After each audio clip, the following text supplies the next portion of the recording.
Thursday. Welcome one, welcome all. The Bill Michaels Show back again. Glad you're with us. I wish we had better things to discuss. Quite honestly, the performance by the Brewers yesterday, there's nothing new here when it comes to Craig Counsell saying, well, you know what? You only score one run. That's all you're going to do. Yeah, that's not going to be enough. Well, it's not that he's breaking news, because he's really not. We all know that. He's not breaking news. It's just this is exactly what we talked about. And today you live with the frustration. Angela, good morning over on the Bud Light live stream, as many of you continue to chime in over there. It is exactly what we've talked about. Unfortunately, it is an all or nothing offense. And it's almost as if when Corbin Burnes is on the mound, they say, we don't have to do anything. Corbin Burnes is going to only give up a run. All we got to do is score two. That's it. He has been the benefactor of craptastic offense this season yet again. And there's no rhyme or reason to all of this. Just is what it is. Just not a great outing by any stretch of the imagination, other than Keston Hiura, who ended up going yard, but that was it.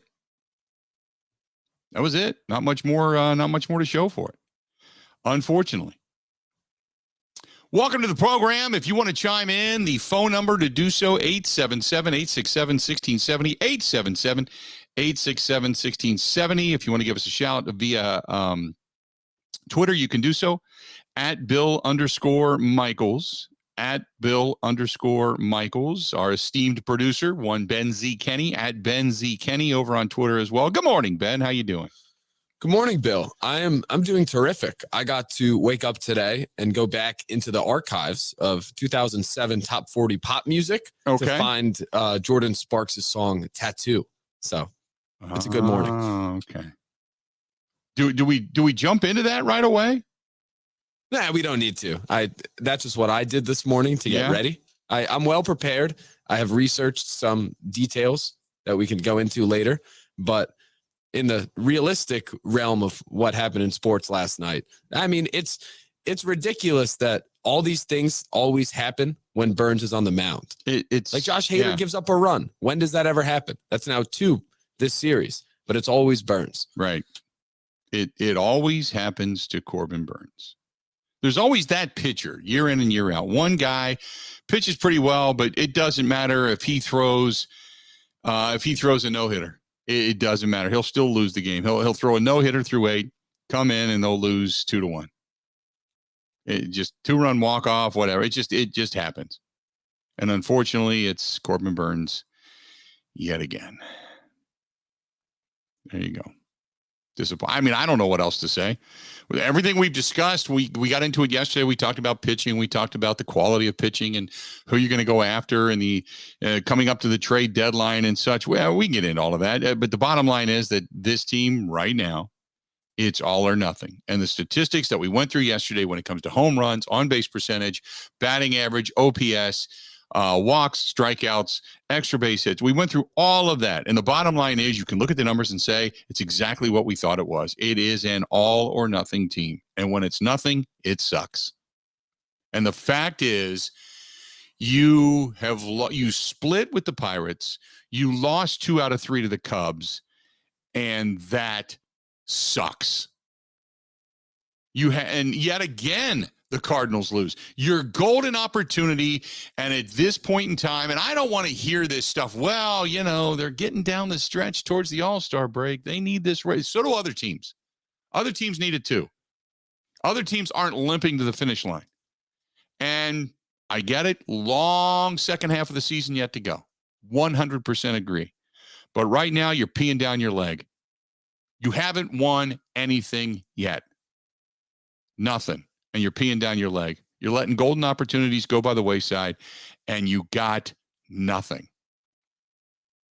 So keep going, keep doing what you're doing. We'll see what happens. I still think this is a very good baseball team. I just think right now yesterday, Ben, correct me if I'm wrong, watching that game yesterday, did it seem, and I had more than a few people reach out to me on this, did it seem like they were just kind of going through the motions? A bit. I think there is something to be said of what you mentioned at the top of the show, that when you have Jacob deGrom or Corbin Burnes on the mound, you kind of know, as a fielder, it's like back in Little League. It's like, oh, that ace is on the mound. He's not going to hit it out to me. Mm-hmm. And they weren't lackluster necessarily in the field, but that attitude could persist to when they're at the plate, knowing that, yeah, Burnes will give up no runs through 7. We get 1 home run in the 3rd inning and we're good. Mm-hmm. So then when unforeseen circumstances happen, kind of backfires. But yeah, I think that is kind of fair to say. I don't know if there's a specific example I can pull up, but yeah, it does seem like that. Yeah, it was a little disconcerting. Now, I have said this before, so I would be a hypocrite if I didn't bring it up, that a team does look lethargic. They do look like they're going through the motions. 1, if they're not winning, or 2, if they're getting shut down. I agree with that. But yesterday was one of those days where I kind of watched that game, and I was doing stuff around the house and getting a lot of things done, and I had some running around to do, and I'm listening to it, and I got home to catch the end, and I'm kind of like, wow, this is just it's a day game. You've got an off day. It looks like they already took the off day, but it's a day game. You got an off day coming up. You got a golden opportunity. You got your ace on the hill. Go out and kick some ass and then rest and relax on Thursday. Get back at it against a bad baseball team on Friday, Saturday, Sunday. Be good to go. And it just wasn't that. It was, we're off tomorrow. Looks like and then the whole thing about Devin Williams not being available, I still don't understand that. But it just, I don't know. It just didn't sit well.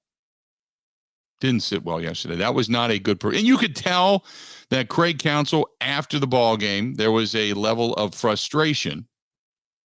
I get it. He wasn't going to come out and rip his guys. He's never done that.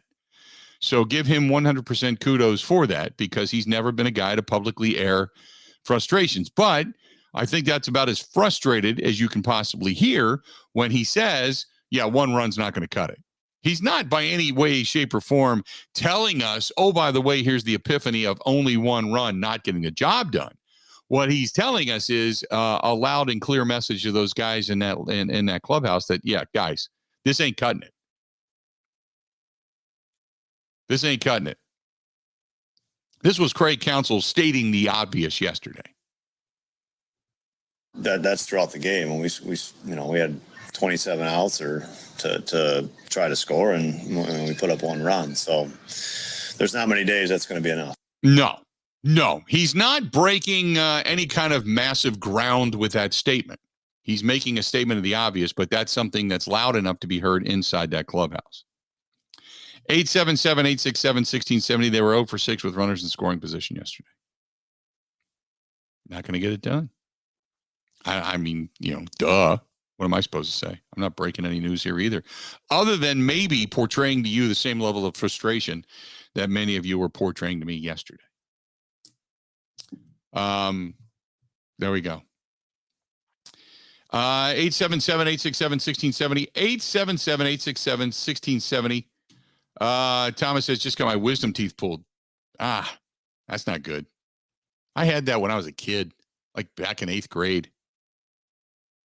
I think it was 8th grade or freshman year of high school. I got my wisdom teeth out. Only reason I knew that was because the dentist that I went to was my dentist from when I was a young cat.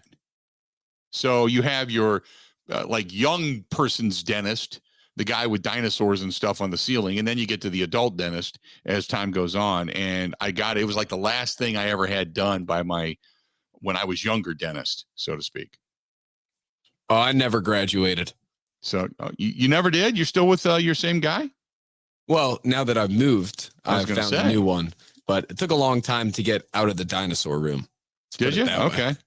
I had my old dentist. The only reason I remember that is because my old dentist had when you went back in the chair and looked up, like now my dentist has televisions like that are like on the ceiling. So you can actually watch ESPN or something when you're, in the dentist chair. But my old dentist had a towel of a dinosaur and a dolphin. So when you would breathe, like when he'd pull his fingers out of your mouth, and you go, whew, I used to breathe hard enough that I could make the towels move. That was my old dentist until I graduated to an adult dentist. So there you have it. 877-867-1670, 877-867-1670.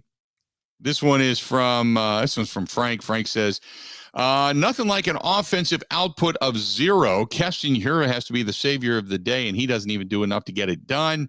An epic fail. Went to the game yesterday, was completely disappointed, and like many of the players on the field, was completely bored. That was from Frank. Frank, okay. Again, I'm not gonna sit here and say that it's a very enthusiastic game, even when people are losing, because that's not necessarily the case. Usually, when your team is losing or not scoring runs or becoming, massively frustrated, then, yeah, I get it. It's not going to look pretty by any stretch of the imagination. This one's from Mike, who says, you ever going to cover any bowling? Is there bowling to cover? No. I will say this. I know the PBA, the Professional Bowlers Association, they had the finals. What was it, last night? They were in Wisconsin last night, I believe.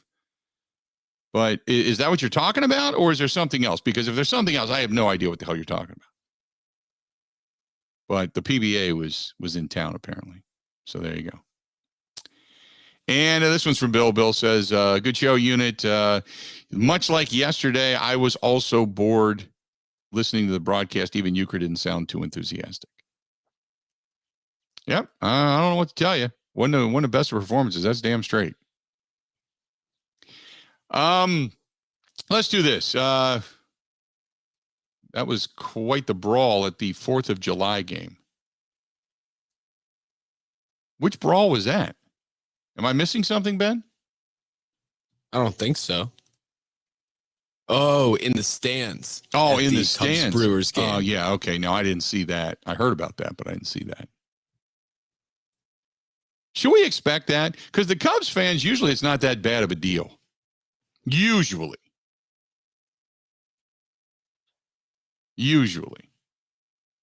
But for the most part, sometimes it happens. Sometimes there's drunks. Sometimes there's idiots. I've been one to say I'm not going to necessarily buy into the idiocy. It does happen every now and then. I understand it. I don't agree with it. But it depends on what actually happened, I guess. How many people were arrested? Put it that way. Because usually they'll break it up and send people home or give you a ticket. But if people are actually arrested, then we're talking that was a brawl. So were there people arrested? I was thinking you meant on the field. I'm thinking, I don't remember. I was thinking back to the Mariners-Angels game when they were going at it. That was a brawl. That was an on-the-field brawl, but that wasn't 4th of July. There you go. This portion of the program today brought to you by, hey, I met up with our guys yesterday at Forgotten Fire Winery. I met up with the crew. They were actually in the Milwaukee area, and I got, yes, my Moscato. Oh, yeah. Got the Moscato yesterday. So I'm fired up. I got a couple of bottles of wine I'm taking down to the lake house after the show today. On my way, and cannot wait. They will be chilled. They will be fine. They will be good to go. Looking forward to it. And thanks to the people from Forgotten Fire Winery with everything that they do. They put on great shows up there. They've got in Peshtigo, Wisconsin. They've obviously got a great thing going, and they're working their way throughout the state, talking to anybody and everybody. Just hey, we're Wisconsin. We're going to go in the bars. We're going to go into wineries. We're going to go into wine shops. We're going to do anything and everything we can. Restaurants to put Wisconsin wines in the hands of Wisconsinites and those that are coming into Wisconsin to imbibe a little bit. So good to see them out and about yesterday. A lot of fun. Good to chat and catch up a little bit. But go to ForgottenFireWinery.com. Forgotten Fire Winery. ForgottenFireWinery.com. That's ForgottenFireWinery.com. and see for yourself what I've been talking about. Just pick up one bottle of something, whatever it is you like. Like they say, it's fun in a bottle, man. Fun in a bottle. They don't care if you put ice in it. They don't care if you drink white wine with red meat or vice versa, whatever it happens to be. All they want you to do is enjoy it. ForgottenFireWinery.com. That is ForgottenFireWinery.com. Stay tuned. We continue on. More coming up right after this. Ready? This is the Bill Michaels Show on the Wisconsin Sports Zone Radio Network.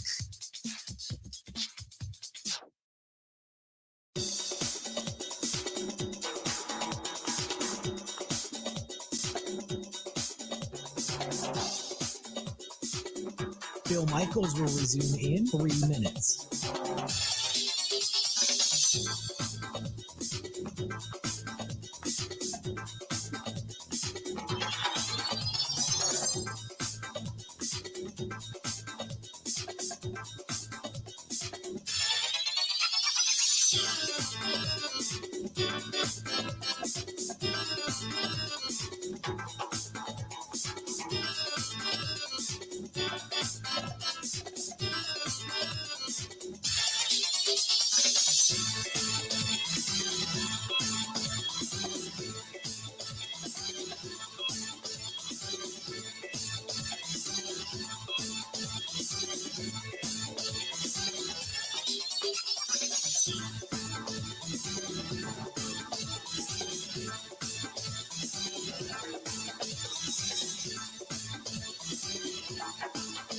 Bill Michaels will resume in 2 minutes.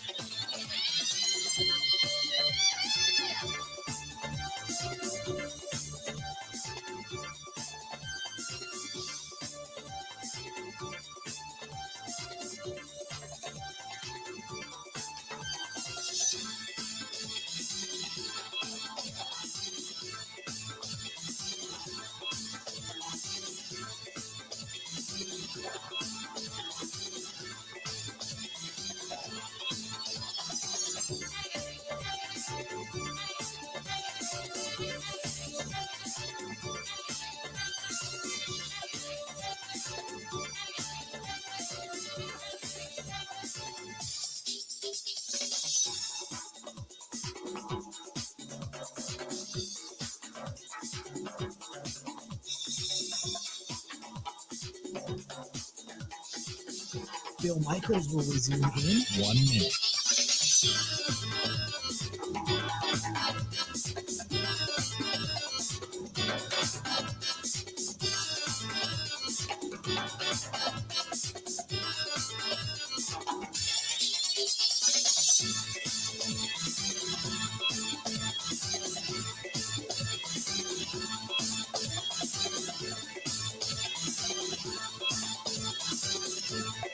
Bill Michaels will resume in 30 seconds.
to a certain extent, but they don't take care of you in the minor leagues the way they take care of you in the major leagues. So it's an interesting quandary, but now they're going back to Congress to say, hey, can you step in here and threaten Major League Baseball with the antitrust exemption, saying that if they're not going to negotiate with the minor league players and give them a sustainable wage, then it's time to yank the antitrust yet again and see if Major League Baseball wakes up to that fact. So that's what's going on in Major League Baseball today. That's the big news out of baseball. Otherwise, Brewers, not a lot going on. We're going to talk with Adam McCalvy, Brewers.com and MLB.com coming up. So stay tuned for that. Got a lot more of the Bill Michaels Show coming up right after this. This is the Bill Michaels Show on the Wisconsin Sports Zone Radio Network. Catch all the racing action at Road America. Camping and corporate events available as well. Go to roadamerica.com for all the information. Road America, America's national park of speed.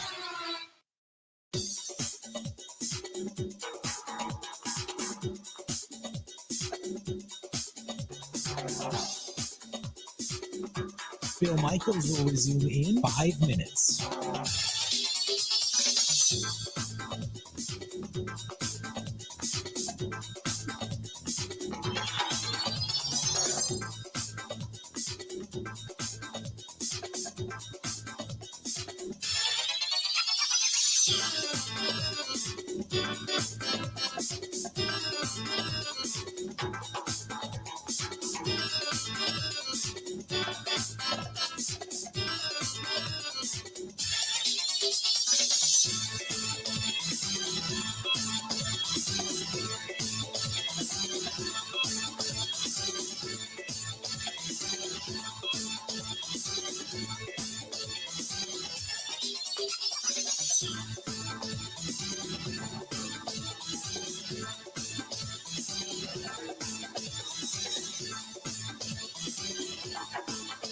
Bill Michaels will resume in 4 minutes.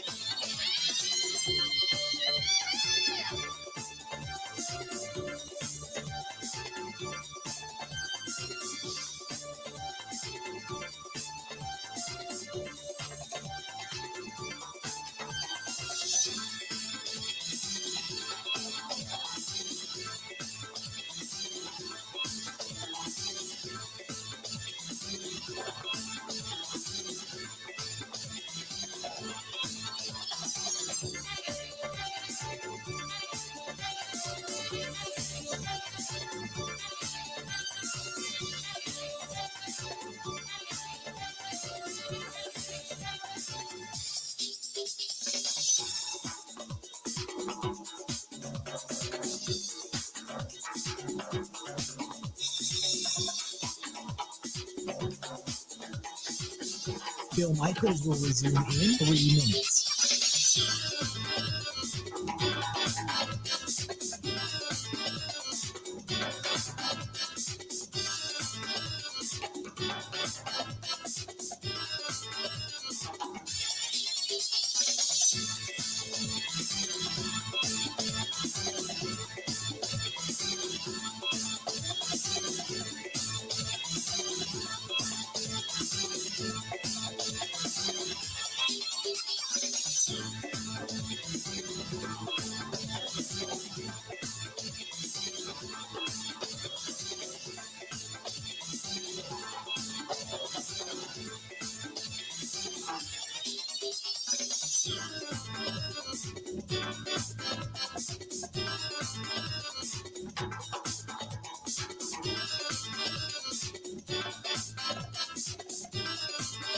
Bill Michaels will resume in 2 minutes.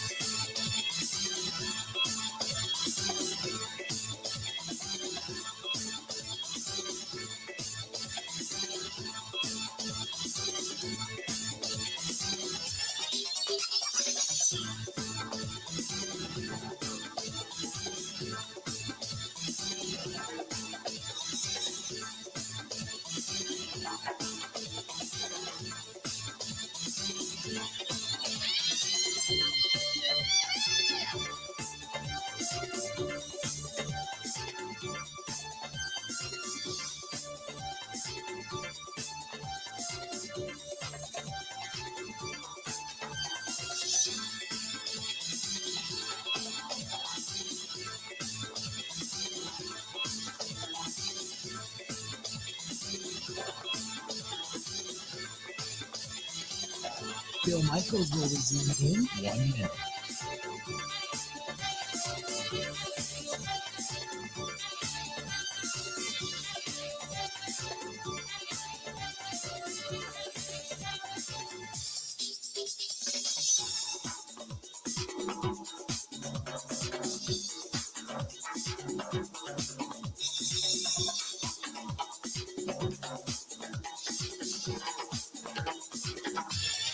Bill Michaels will resume in 30 seconds.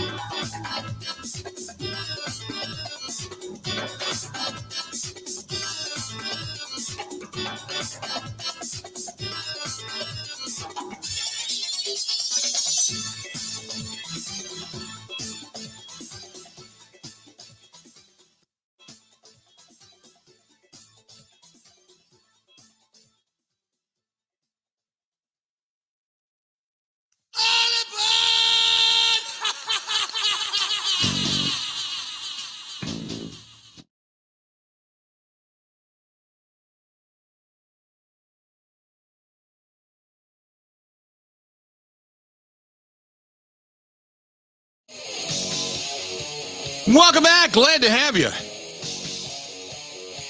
This portion of the program brought to you by our good friends down there at San Giorgio and Calderon Club. Terrific Italian food, downtown Milwaukee.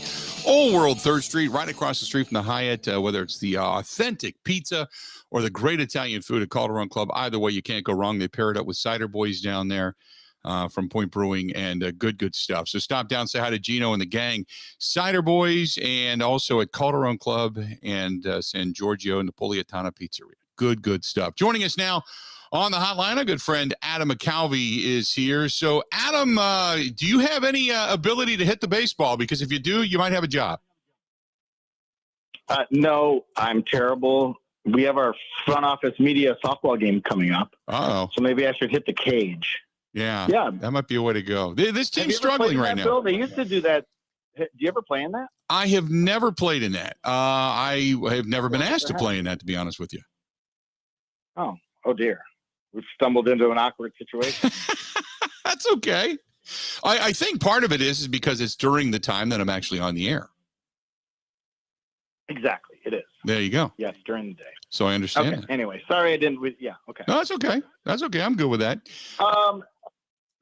The Brewers hitting is the most interesting topic because I'm on my phone, so I was trying to look it up because I knew we'd talk about it. But can you guys look up while we're talking their numbers of scoring position, hitting with runners in scoring position? Because isn't your sense watching the games that they're terrible? They're not. Like, look at they're actually a pretty good hitting team with runners in scoring position, which is probably would surprise people. I think it's because they're all or nothing. Yeah, but I think that is what baseball is. And I really believe this with baseball in general, with pitching, with hitting, with whatever the weaknesses of your team. If it's bad base running, if it's a game or a week where you get a couple of runners thrown out at home plate, you think your third base coach is terrible. I really strongly believe that because baseball is an everyday sport and you just can't watch all the games like you can on an NFL Sunday, where I feel like if you're an NFL fan, you get a real sense of like what the other good teams in the league look like, because we're all like staying up Sunday night and watching Sunday Night Football, and we're getting together. I get together with my friends every Monday night, watch Monday Night Football. So you're watching other teams and other games.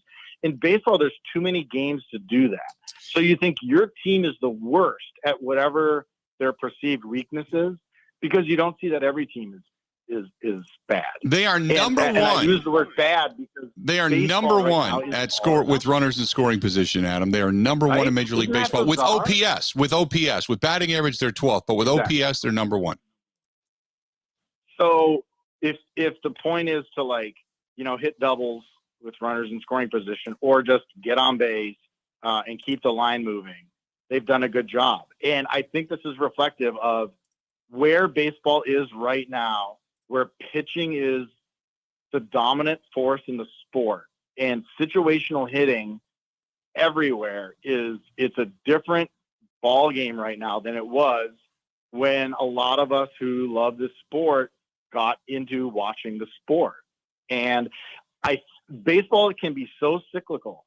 And I do think there's going to be a time where a group of players comes along or a team comes along and starts playing it, the small ball way again. And then maybe the game swings back to that. And then after that, then some team comes around and starts hitting for power.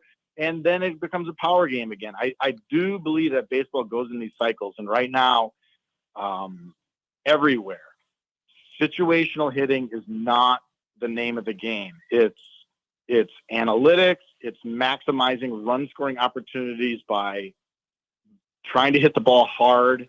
And it's the home run, because you can't, as Craig Counsell says this all the time, with how good the pitching is right now and how specialized it is and how big the staffs are relative to what they were when we all grew up. And you get 5 innings from your starter and you're fine because you've got enough guys to cover it the rest of the way. And by the way, they all throw 96, 97. It is really, really hard to string together 6 hit innings to put crooked numbers on the board. But what does put a crooked number on the board is a home run.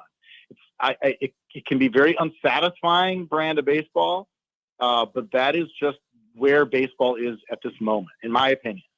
I mean, I would completely agree with that. I think Craig Counsell has made that extremely clear. There are certain times and certain situations to do things to, quote, manufacture the run and or try to move guys along. But for the most part, it's grip it and rip it. And that's kind of the way they've played ball. And that's why it looks like at times an all or nothing offense. Yeah, and I think you nailed it. You nailed it, Bill, right there, where there are times where you're going to have to win a game. And yesterday was one of those days, right? I mean, yesterday was a day where runner on third, 1 out, and your 2, 3, 4 hitters coming up. Willy Adames has to put a ball in the air to the outfield and score that run. And who knows if it's a totally different game for Josh Hader in the situation up 1 versus a tie game. So I'm certainly not trying to throw up my arms and say, forget it, just try to hit dingers. Because there are situations, there are days where you have to be good situationally. And on those, the Brewers have certainly lost games that are there for the taking if they're just able, like yesterday, to put a ball in the air and score that run from third. So believe me, they're trying very hard to do that. Willy Adames is not happy with his, say this game is not about batting average much anymore, but I think that's one area where he would point to. He'd like his batting average to be higher, just more balls in play. He's hitting home runs. He's actually on pace to break Robin Yount's record for homers by a Brewers shortstop. But he would, I think, like to put the ball in play a lot more. And yesterday was an example of where it would have changed the game. Talking with Adam McCalvy at Brewers.com and MLB.com. You can find him on Twitter at Adam McCalvy. The other question, we got the load management regarding Devin Williams. And Devin Williams has not thrown a whole lot. I mean, I think you pointed that out. Numerous people said, wait a minute, that doesn't make any sense. Is there something more to this, or are we just reading too much into the comment? No. I mean, there is something more to it because, remember, they check with these guys every day and know how they're feeling.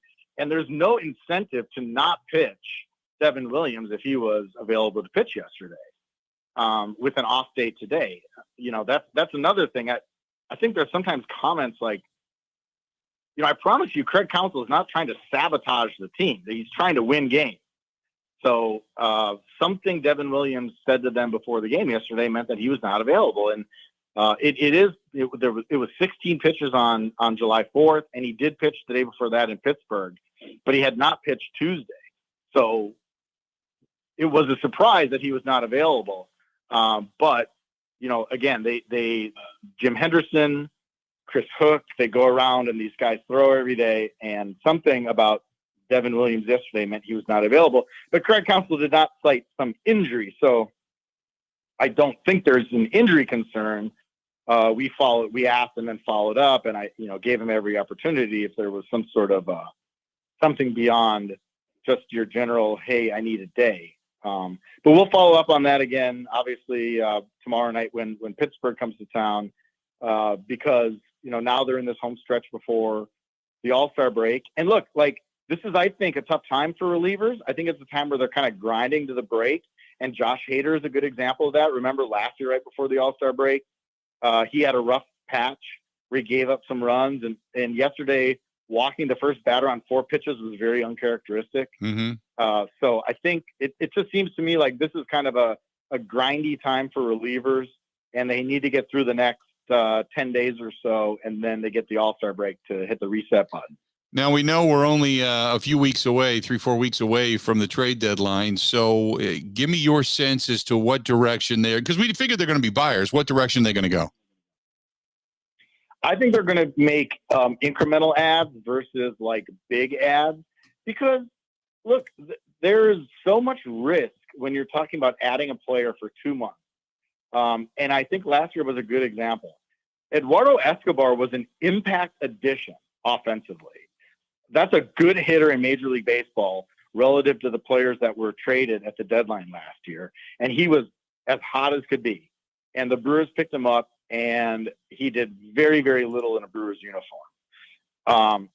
So that's what makes a deal like that risky. And look, the relievers they picked up at the deadline too. Remember Daniel Norris and John Curtis? They were very excited, particularly I think about John Curtis.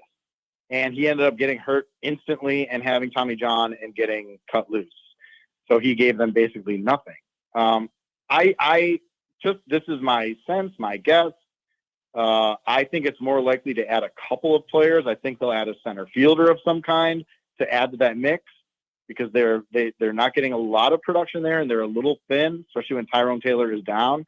I think potentially you could add a third base type, and it would free you to use Jace Peterson all over, as they've had to do. You know, we've seen him in right field the last couple of days. And I think they'll add bullpen, because they're very, very good 7, 8, 9, but so many games down the stretch are decided in the innings before that, and to add one solid guy, you know, I think of Joakim Soria when he came in, someone like that, a veteran type maybe, could be very useful. So those are not like, you know, you're not going to have breaking news special reports probably of those types of trades, but they're the kinds of trades that can help you. And just looking at the roster, especially if they get the remaining injured guys back, most notably Freddie Peralta and Hunter Renfroe. It just seems to me like there's room to add on the edges, but I don't see them like selling the farm for a huge deal. Have we heard anything about the progress of Freddie Peralta? Because when you say shoulder strain, to me that's always one of the worst case scenarios, because there's nothing definitive on it, and it usually means a long period of time. So is there any news on him?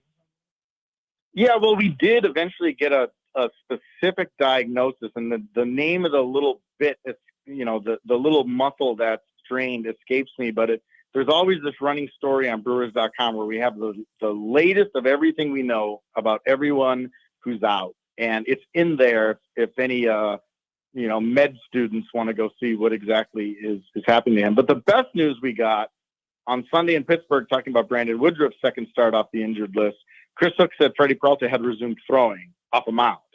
Oh, wow. So not just flat ground, but like he's off a mound in Arizona. So definitely still has hurdles to clear. But once a guy gets off a mound, that's a really good thing, because you can start to map out a comeback, which involves a series of bullpens, then a series of sort of controlled live BPs where you're facing hitters. Then you talk about a rehab assignment. Then you talk about getting them back in there. And remember, I just keep pounding this question that I asked when he first went down, because they talk about they expect him to pitch again this season, but that can mean a lot of things. And the answer we got was they expect him to pitch enough in the regular season to lay a foundation to be a factor in potential postseason if they get that far. I was going to say, does that mean like August? Well, to me, no one has said the word August. Like David Stearns doesn't want to say August. Craig Counsell doesn't want to say August. But to me, if you're going to come back and lay a good foundation to be a bona fide starting pitcher in a National League Division Series game, for example, you need to be pitching by the end of August for me. So that's sort of what my expectation based on putting pieces together, and the fact that he's off a mound right now. I think, again, that's a really good sign, and they'll be able to get him rehab assignments, get him built up to the point where he can come back and be a factor. Real quick, Hunter Renfroe. The calf is more serious than they initially thought. He was out doing running on the field the last couple of days, and I'm telling you, if anyone, I hate that the way the home team takes BP first. Home fans never get to see the home team take BP. Doug Melvin always wanted to change that, have the home team do it second. But Renfro's BPs are like, I mean, it's very, very good. I don't know how else to say it. But it's the running. So he's got to get the legs under. He's got to be able to run and push that calf. And they don't want to send him out there early just because he can swing the bat and then have him break for first base on a double or whatever it is and really blow out, because he could be really important to them, not just with the power from the right side, which they need against left-handed pitching, but just what he does for you with that arm. I mean, he changes games and opponents' base running with the threat of his arm out there. So that's a big player that they're missing right now. But he is out in the field doing some stuff. So maybe on this next road trip, they can try to get him out, although they're being pretty careful. Thanks so much, Adam. As always, I know it's your off day, man. We certainly appreciate it. And we'll touch base later on down the road. Okay. All right. See you, Bill. Thanks, pal. Talk to you soon. There you go. Adam McCalvy joining us for a couple of minutes on the hotline. Always good to get a chance to talk to him, but more so, we appreciate it so much when he's doing it on his off day, because when the Brewers are off, he too is off. So thanks to Adam McCalvy for joining us for a couple of minutes over on the hotline. This portion of the program brought to you by our friends at the Four Seasons Island Resort, the Four Seasons Wisconsin.com. And I'm telling you, get up there, whether it's this weekend, next weekend, during the week, business meetings, whatever it happens to be, or you just want to go up and play 9 a couple of times and enjoy yourself. Right now, you go to thefourseasonswisconsin.com. When you book your room, you put in the promo code Bill Michaels 15, Bill Michaels 15, Michaels, Bill Michaels 15. Go there and you'll automatically, just for those that listen on the network, you automatically get 15% off your stay. Automatically. Not to mention, if you run into Todd, maybe down at the Boundary Waters bar, man, who knows? Maybe they buy you a cocktail or two.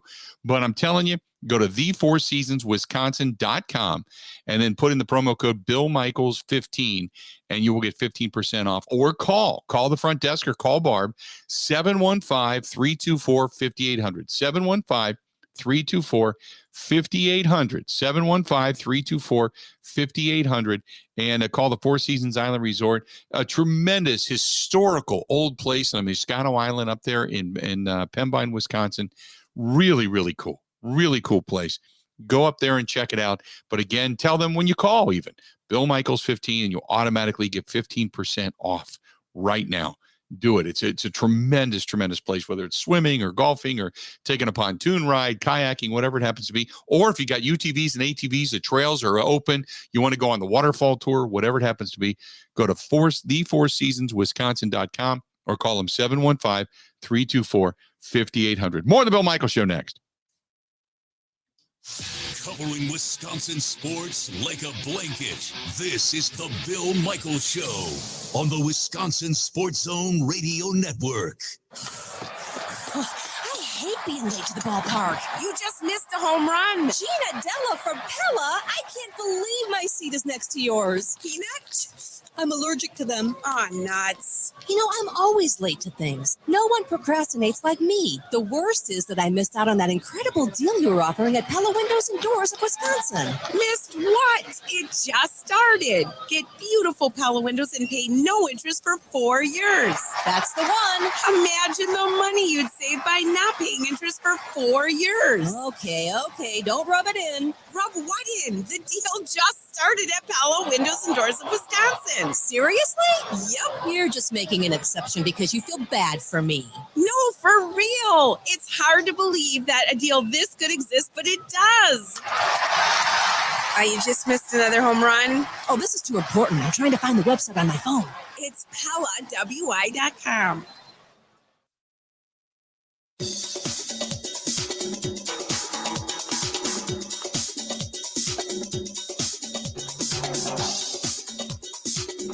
Bill Michaels will resume in 3 minutes.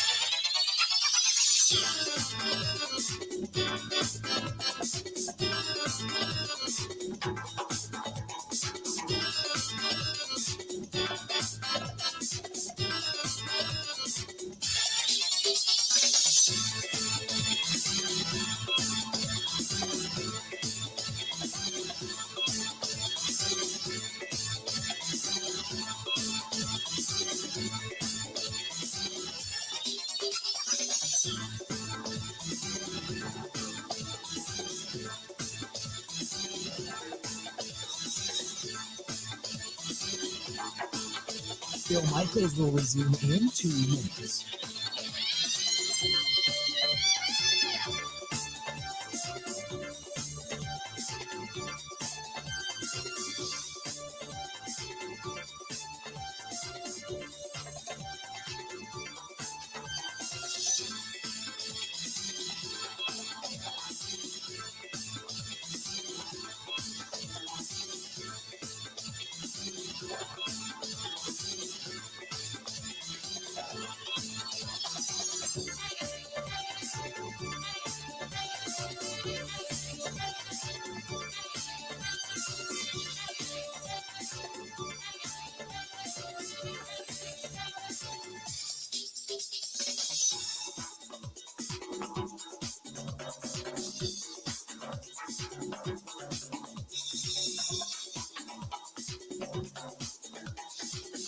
Bill Michaels will resume in 1 minute.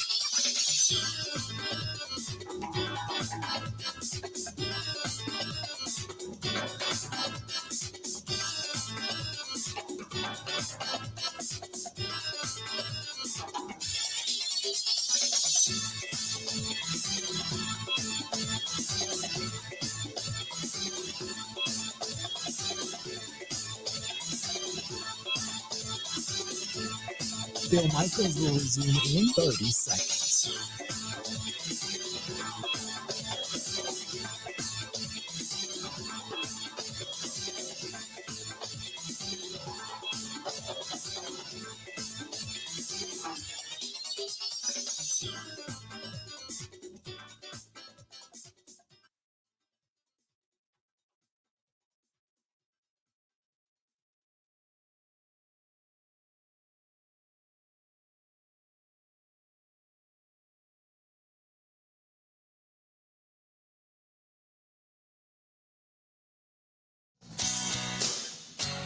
Hey, thanks to our friends at Skipper Buds. They did a fantastic job on my boat. The service department, Ryan and Kathy and everybody there, they did a great job.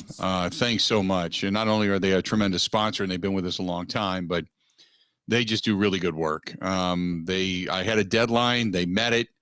Not only did they meet it, I mean, the boat runs fantastic. I have an entire new engine put in the thing and cleaning up the lower unit and all that kind of stuff. It's fantastic. And it's like a brand new boat.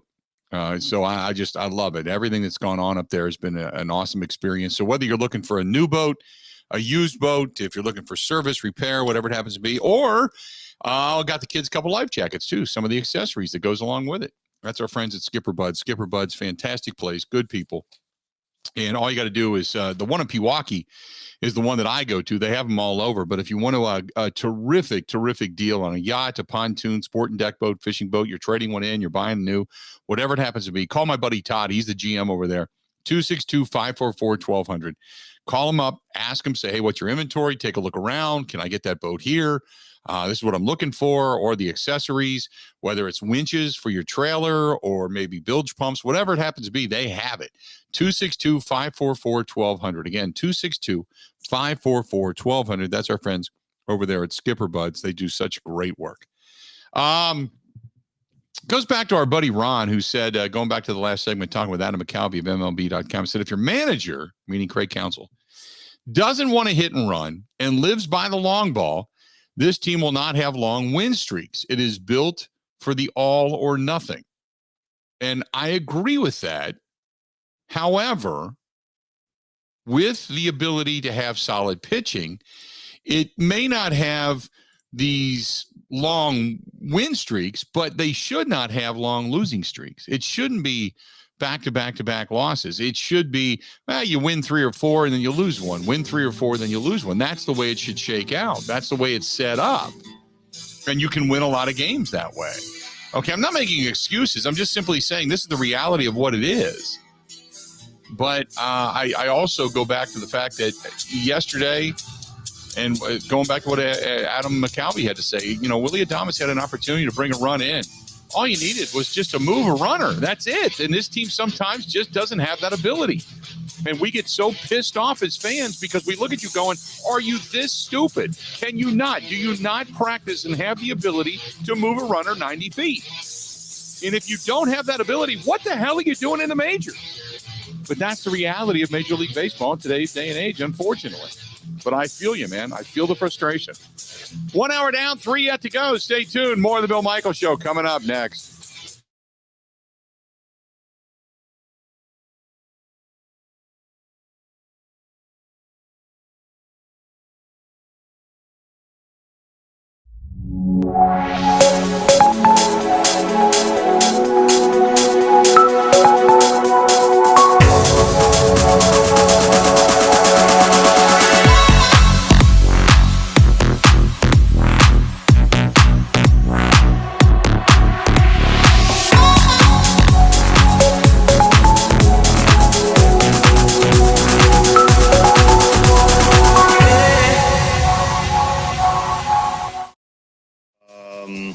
I thought he got going really good, and like the last 3 innings, he was dynamite for sure. He pitched a great game, gave it, did everything he could. It was then in the 8th that reliever Brad Boxberger would give up the tying run, and then in the 9th with 2 outs, Hader would give up what would prove to be the game-winning run. Hader has now allowed runs in back-to-back appearances for the first time in almost a year. Milwaukee's offense also futile again, as they would go 0-6 with runners in scoring position. Here's more from Craig Counsell. We had 27 outs to try to score, and we put up 1 run. So there's not many days that's going to be enough. The Brewers still sit 3 games above the Cardinals for first place in the NL Central. They have today off before hosting the Pirates starting on Friday. Want to save even more at Fleet Farm? Well, now you can with Fleet Rewards. It's free to sign up, and there's no credit card required. Using Fleet Rewards is easy. Earn points every time you shop. Plus, get exclusive member offers, birthday and anniversary perks, free tire rotations, and more. Download the Fleet Farm app or create an account at fleetfarm.com/rewards to start earning points today. Fleet Farm, proudly serving the Midwest since 1955. The Milwaukee Bucks made the re-signing of forward Bobby Portis official yesterday afternoon. GM John Horst said he is a valuable member to the organization and crucial part of their success. The signing of free agent forward Joe Ingles was also made official yesterday, with Horst saying he's a proven shot maker who will add great depth to their roster. The Bucks will begin their summer league this Friday in Las Vegas. For the Wisconsin Sports Zone Network, I'm Ebo.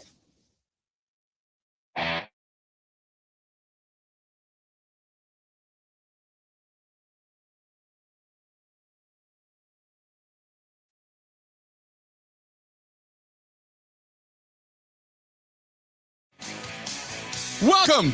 Hour number 2 of the Bill Michaels Show, and welcome to all of you now listening throughout the Bill Michaels Sports Talk Network, our friends in La Crosse, Eau Claire, Viroqua, Ernie and the gang, and our friends up in Rice Lake, also WMAM and Omni Marinette, Platteville, along for the ride, Shawano, Clintonville, all around the great state of Wisconsin. We turn our sights now to one Aaron Rodgers. Why? 2 things, one on the field, one off the field. It's that kind of day. And I had somebody earlier make a statement about it. I want to get into that. But there's a website that I'm not going to give them a lot of credit, but they said Aaron Rodgers' hilarious take on the Packers offensive line. And you would think maybe there's ridicule there, but there's really not. But there is some tongue-in-cheek basically saying, are you kidding me? Aaron Rodgers told The Athletic what he's seen this offseason from his ever-changing offensive line. It wasn't the traditional media answer, but somewhat humorous when he was asked about Royce Newman. Said he looks a lot heavier. He might not look the same coming out of the shower to his girlfriend as he did last year. I feel like he's got his belly a little bit bigger, but that might make him a better right guard. And he played a ton of football for us. We've got some young kids in the mix too, but I like where the line is at. Then he goes on to say, I think it looks pretty good right now. You put 69 Nelton back. That's a real good offensive line, so we feel good about it. 69 meaning David Bakhtiari, Elton Jenkins, also tearing his ACL in week 11 of last season. And don't forget, Bakhtiari only played 1 game last year. That was the last one. And I had the ACL tear back in 2020, so he's coming back from injury. So, in Bakhtiari, nor Elton Jenkins for that matter, not participating in any of the offseason training, but the team does expect him, at least according to Matt LaFleur, to be ready to go. So, okay, I got you on this. There is this thought that anytime Aaron Rodgers speaks, people are ready to jump on him when it comes to whatever it is that he says. He's become that kind of a guy. Either you really respect it and you think about it on a different mental level, or you look at him as kind of an aloof nut, one of the two, which is kind of a shame that that's what this whole perception of Aaron Rodgers has morphed into. But that neither here nor neither there. So let's start with the offensive line discussion. If you take David Bakhtiari and Elgton Jenkins and put them back on the offensive line, playing the way they were before their respective injuries, I could not agree more. You like the look of the offensive line. No doubt. David Bakhtiari at left tackle, John Runyon, Josh Myers, Royce Newman, Elgton Jenkins. Yeah, boy.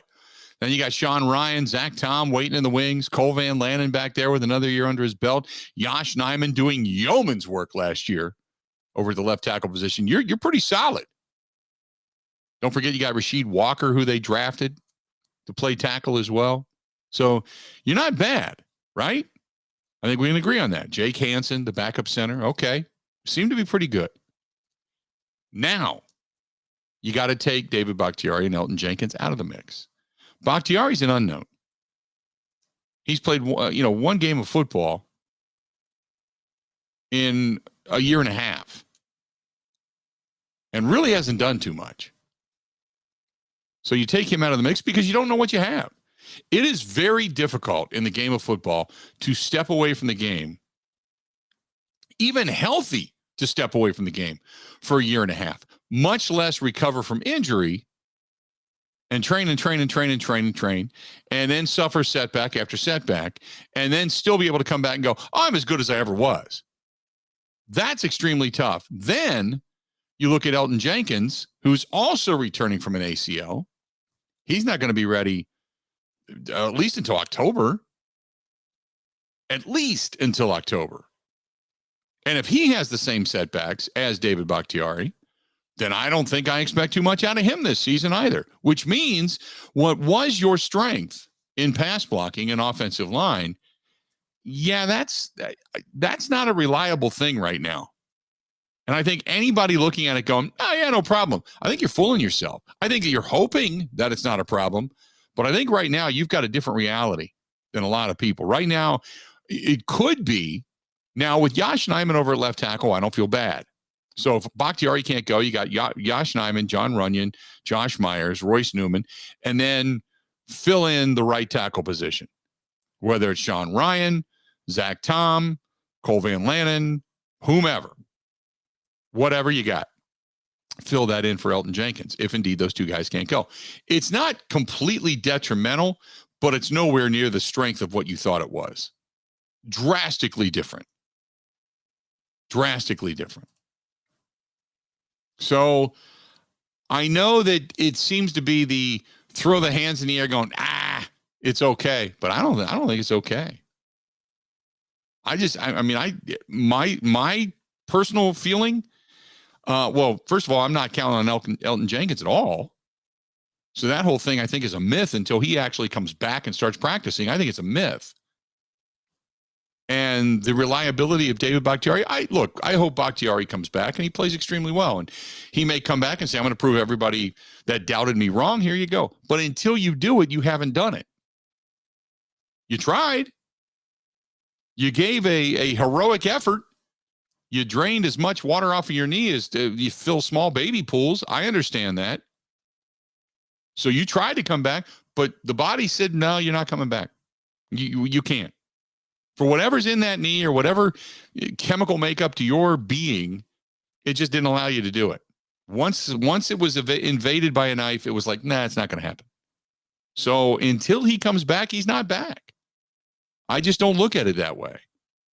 It's not that I look at things pessimistically. I look at things in a reality. Until he's back, he's not back. It's as simple as that. 877-867-1670. 877-867-1670. Give us a shout. Again, 877-867-1670. Hit us up. if you would like to do so. You can also find us over on Twitter at Bill_Michaels. At Bill_Michaels. You can also find us over on the Facebook fan page. Go to facebook.com/The Bill Michaels Show. Ben Kenny is on Twitter as well. You can find him at Ben Z Kenny. Ben Z Kenny over on Twitter. Don't forget, subscribe for free over on YouTube. Go to youtube.com/Bill Michaels Show. youtube.com/Bill Michaels Show. And on Twitch TV as well. Or you can just email the program the old-fashioned way. All you got to do is just go simply thebillmichaels@gmail.com. thebillmichaels@gmail.com. Ross says, I feel exactly the same way about the Packers offensive line that you do. All my friends seem to think it's going to be just fine. I don't think so. I think it's going to be a problematic area for Aaron Rodgers trying to get the ball out to guys he really doesn't know that well, which is the reason Rodgers' ass should have been in the OTAs and the mandatory minicamp, which he was at the mandatory minicamp. He wasn't at the OTAs. Rodgers claiming that, oh, by the way, Randall Cobb can teach everybody is BS. Why is he not, as a veteran, in there teaching everybody rather than relying upon the veteran wide receiver at the end of his career to school everybody? That's a lame excuse. Rodgers will never win another championship in Green Bay. That's from Ross. Wow.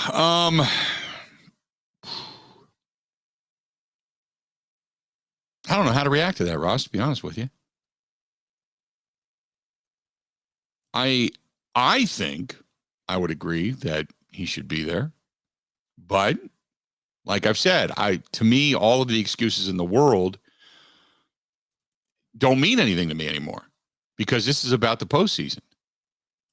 This is about getting from point A to point B. This is not about the journey. This is about point A to point B. So I can't argue with you.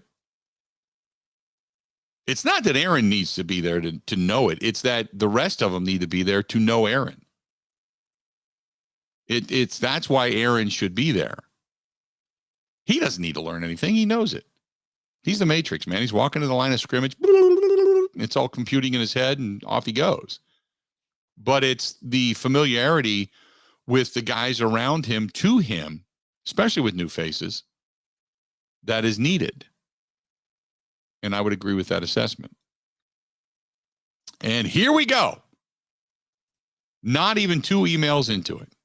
EC writes, he's too busy off trying to become deeply philosophical and putting tattoos on his arm rather than hang out in Green Bay and actually do the work that it takes to be a champion. 2 emails into the day regarding Aaron Rodgers, and there you have it. Ben, the tattoo, pretty intricate, I'll say that.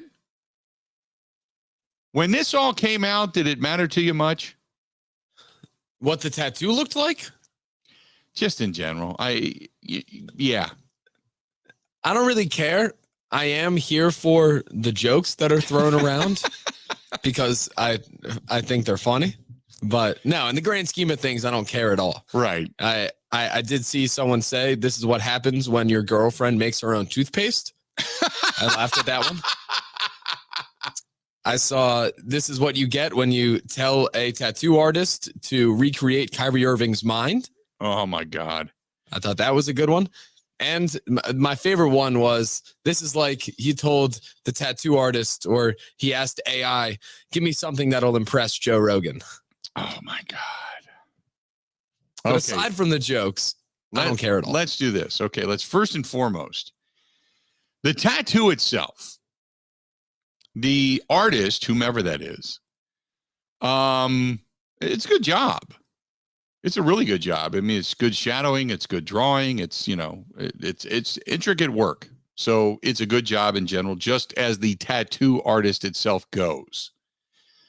The entire meaning of it, there is just, if you are looking into the mind of Aaron Rodgers, this is the reason the mind of Aaron Rodgers is different than everyone else's. It just is. I am, how do I say this gently for the people that went nuts? I don't care. I have seen really good tattoos. I've seen really bad tattoos. I have seen tattoos that I have no idea what they are, but they mean something to the person that it's on. If he looks down at his arm before going to the line of scrimmage and says, okay, I am the Matrix. Here's what my mind sees. With my mind's eye on the top of the tattoo over the two lions that are coming after me. And I've got chondrial data DNA strewn throughout, whatever. I don't care. It's cool. The design is cool, but it's just different. We'll just say that. We'll leave it there, right? Yes. What you mentioned before that, I think, is my one problem in terms of the meaning. Because he did I don't really care what it means, but it was said that he will explain it at some point. This year, we're obviously not going to get a long spiel like we did last year about his relationship with the front office. And that was a great press conference for what I do as a producer. Right. It made for very interesting radio. What I am scared of is the introductory press conference at training camp will instead be, once a reporter asks him, a 25-minute explanation of every single feature on the tattoo. That's what I'm scared of. So my question would be to Aaron Rodgers, and I know he threw it out there as to at some point he'll explain the meeting. Who cares? Is it that?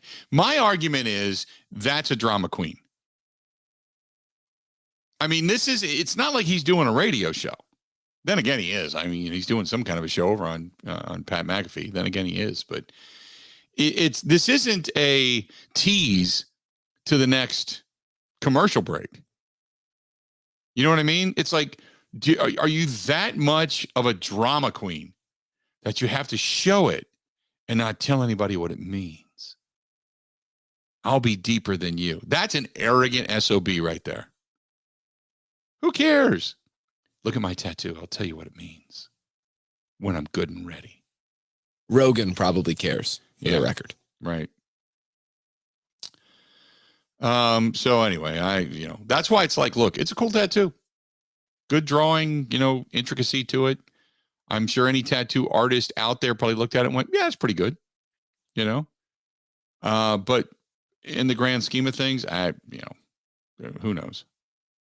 I mean, it might make Florio go, start a rumor because there are two Lions on it that he could be joining the Lions. Right. That'll make for interesting debate.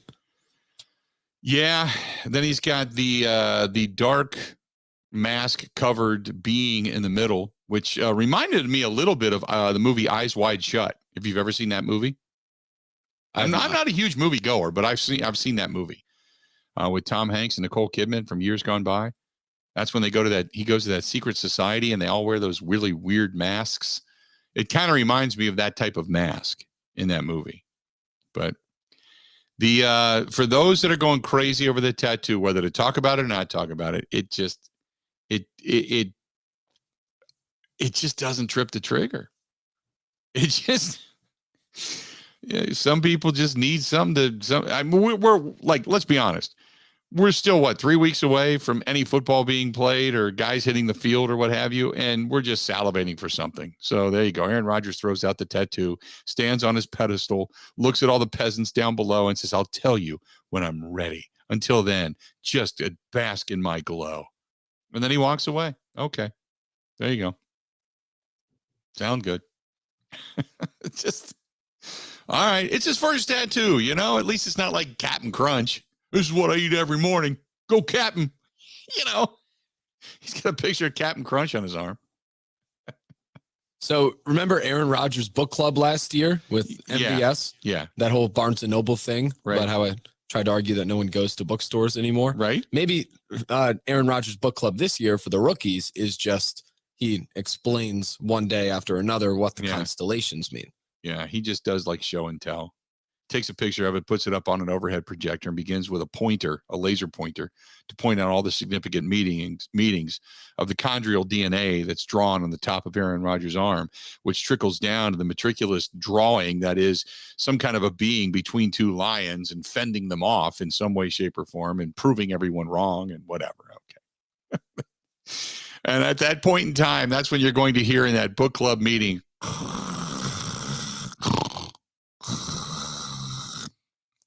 wake me up when it's time to run a route. Thank you very much. 877-867-1670. If you want to hit us up, do so. Our friends over there at Quick Trip, they have got some fantastic stuff. And on my way out of town, I am loading up. I am loading up like I'm going to the electric chair. I think some burgers are going in my pants pocket. I'm going to grab me a couple of big sweet teas, fill up both the car and the boat, get it all ready to go. And I'm going to kiss Quick Trip because I'm going to miss it when I'm out of town. Maybe even get a lot of cash through the no-fee ATMs, but I'm going to wrap my arms around it. Say, I'll be back in a week. And then hug Quick Trip goodbye for a week. I love that place. Don't forget, every time you stop in, use your Quick Rewards card, and rewards will come your way. You'll stack them up, and one day you too can walk through the door and go, there you go. I'm going to get this and this and this and that cheeseburger. And they're going to say, by the way, that cheeseburger, there you go. That's free. And you're going to go, oh, this is the best tasting cheeseburger ever. That's from our friends over there at Quick Trip. Stay tuned. More of the Bill Michaels Show next. Covering Wisconsin sports like a blanket. This is the Bill Michaels Show on the Wisconsin Sports Zone Radio Network. One of the worst things that you can hear, you have cancer. The worst is when you hear the words, your child has cancer. When a child is diagnosed with cancer, it changes their world. Sometimes they can't even do things that they really love, like playing soccer, riding a bike, going to prom, attending school. Children with cancer spend a lot of time away from others, time in the hospital, treatments, tired, nauseous, and they feel isolated. That's where Special Spaces Wisconsin steps in. They provide these children with a special space where they can not only sleep, but they can play, they can heal, they can spend time away from the challenges of their illness. It's a customized bedroom designed just for them. How about a princess castle or a pirate ship or a sports-themed bedroom? They transform that child's existing bedroom into a place that only he or she can imagine. A place for them just to be a kid. This effort is done with teams of dedicated volunteers and sponsors, just like our friends from Pella Windows and Doors of Wisconsin and all the community partners. If you'd like to find out more or to donate, go to specialspaces.org. That is specialspaces.org.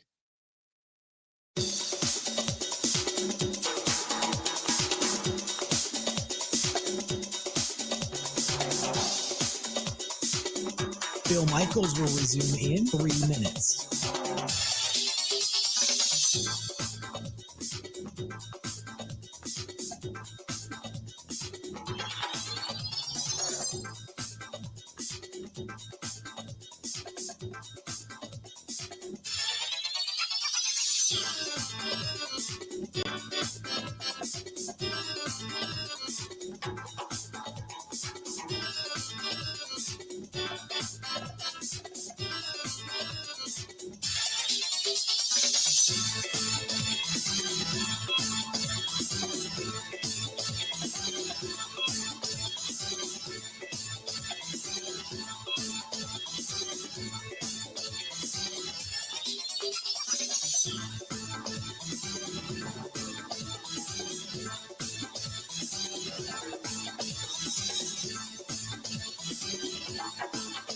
Bill Michaels will resume in 2 minutes.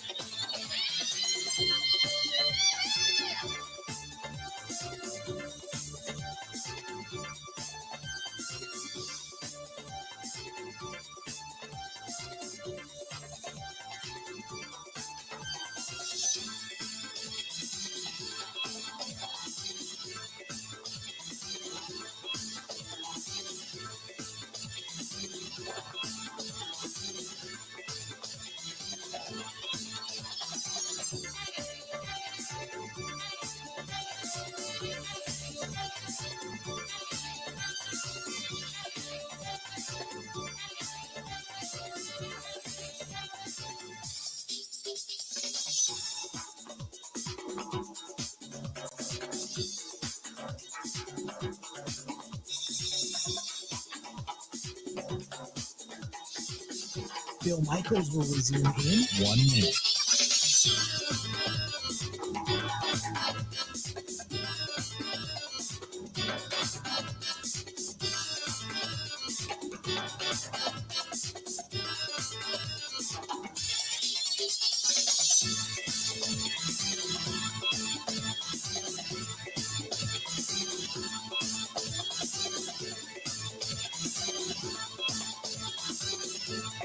Bill Michaels will resume in 30 seconds.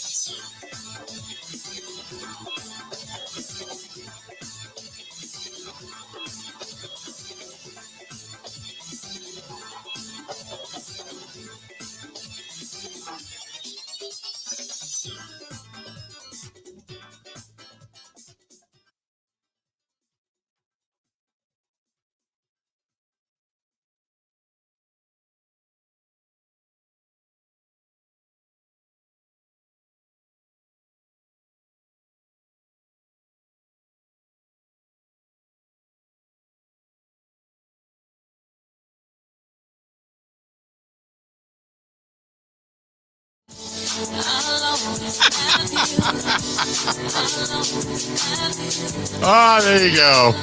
Jordan Sparks tattoo. There you go. Welcome back to the program. Glad to have you, and thanks for being on board today. This portion of the program brought to you by our friends at Bud Light. They're the official beer sponsor of the Bill Michaels Sports Talk Network. Last night, big night. Rain held off. No rain in the area. And it was a really, really big night. Bella Kane out at the Wisconsin State Fair Park and the Budweiser, the Bud Light Pavilion. And man, oh man, what a night. They rocked the joint. Good night. Got it coming up again next week as well. All brought to you by our friends at Bud Light. They are the official beer sponsor of the Bill Michaels Sports Talk Network. Get out to the Wisconsin State Fair Park. Enjoy the free concert music series Wednesday Night Live. And as I've been telling you, cars, $10 to park, free admission, motorcycles free, good to go. Stop out and say hello, without a doubt. 877-867-1670. Complicated fella says, is Aaron Rodgers keeping his hair long for next Halloween to be Geldof in Lord of the Rings? I don't know. Good question. Good question. Complicated fella also says that Aaron Rodgers had to find something to spend some of his $40 million that he got a couple of weeks ago. He said, why not a tattoo? I have everything in the world I already want. Might as well get a tattoo.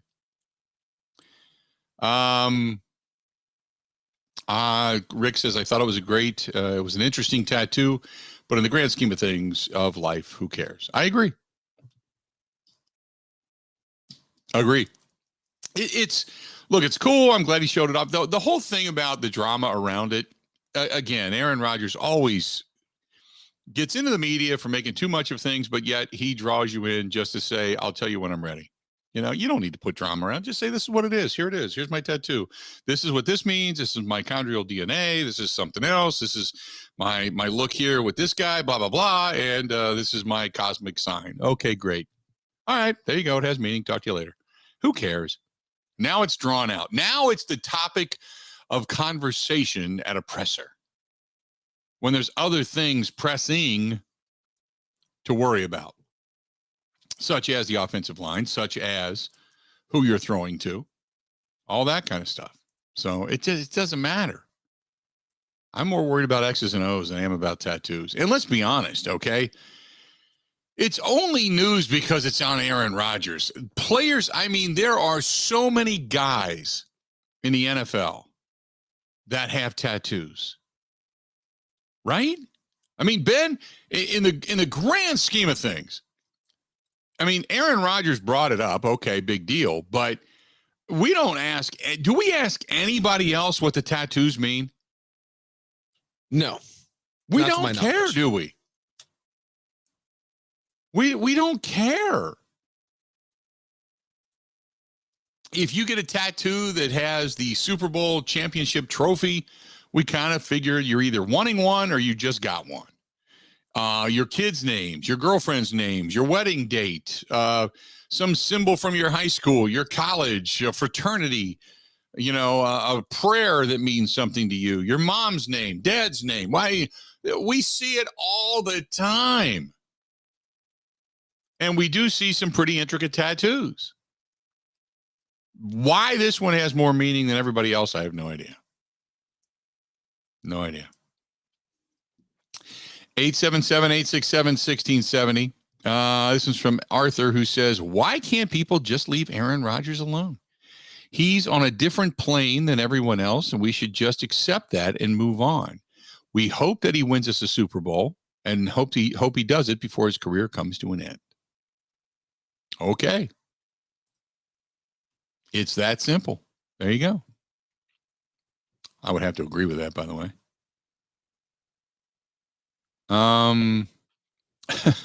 Todd says, was that the best he could do?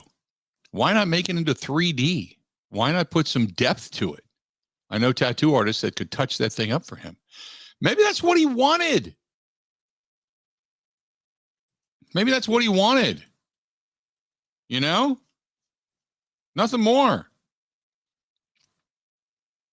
That's all. No problem. I'm good with it.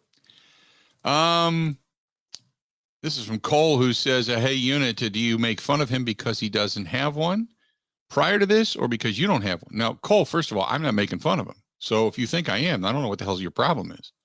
You're looking for a reason to be mad. Secondly, I have one. I got my first tattoo about a year ago. So there you go. And I'm not making fun again. All I said was, why are people bringing it up? Who cares? That's not making fun. That's simply saying it doesn't matter. How that affects them on the field, it has no bearing. What people do in their personal life, that's theirs. Now, if they make it public, as Aaron did, then certainly you have a right to talk about it a little bit. But beyond that, it doesn't matter to me. Rick says, any thoughts on who's going to replace Mark Murphy? That was one thing we really haven't talked about, is Mark Murphy stepping down. You would assume it's going to be Russ Ball. I don't know how people feel about that. Russ Ball isn't necessarily the. I mean, I don't know how to look at it. How do you view Russ Ball? Is Russ Ball the kindly, likable leader of the franchise now? If he indeed becomes the president of the Green Bay Packers? This will be the second president in my my tenure here in the state. I've been here now. This will be my 23rd season of Packers football. 23rd.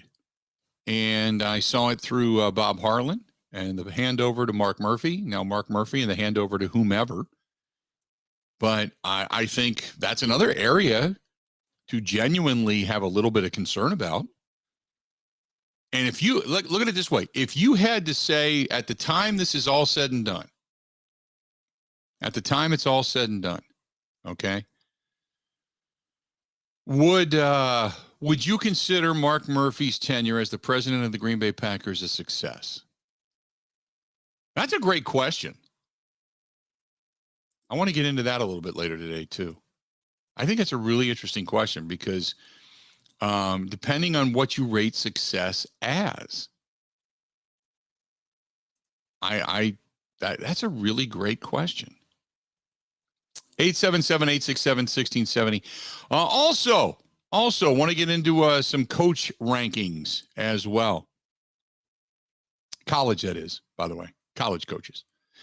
Stay tuned. We got a lot more of the Bill Michaels Show. It's all coming up right after this. Ready? This is the Bill Michaels Show on the Wisconsin Sports Zone Radio Network. Catch all the racing action at Road America. Camping and corporate events available as well. Go to roadamerica.com for all the information. Road America, America's national park of speed. If you're in or near Humbird, Wisconsin, check out a family success story with a good old-fashioned farm store. Go to ScholzeFamilyBeef.com. That's ScholzeFamilyBeef.com.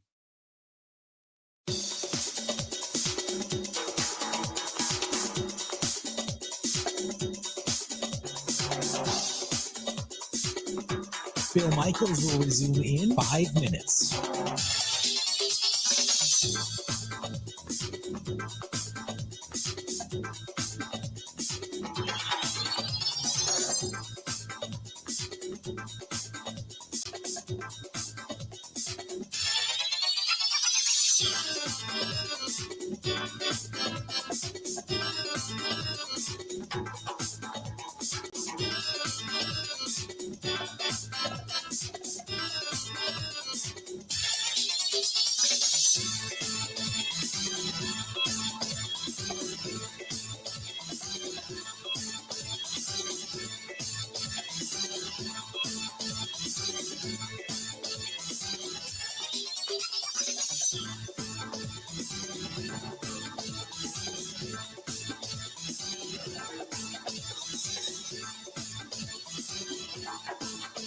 Bill Michaels will resume in 4 minutes.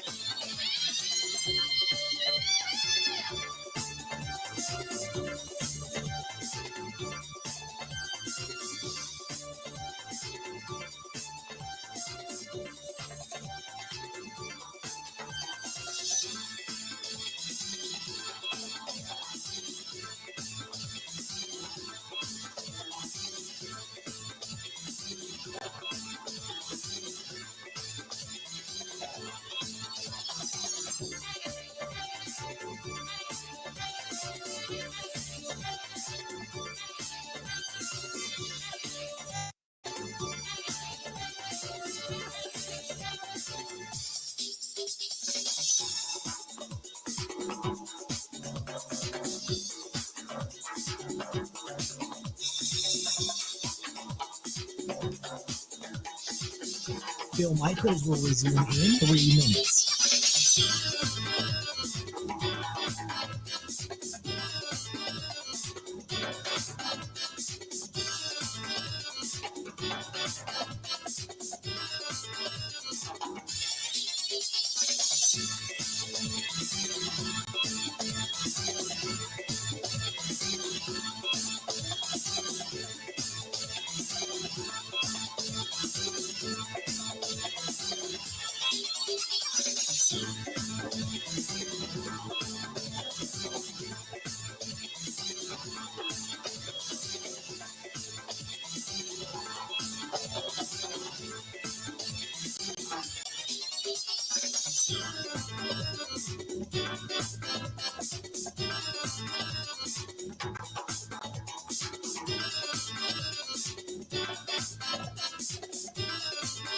Bill Michaels will resume in 2 minutes.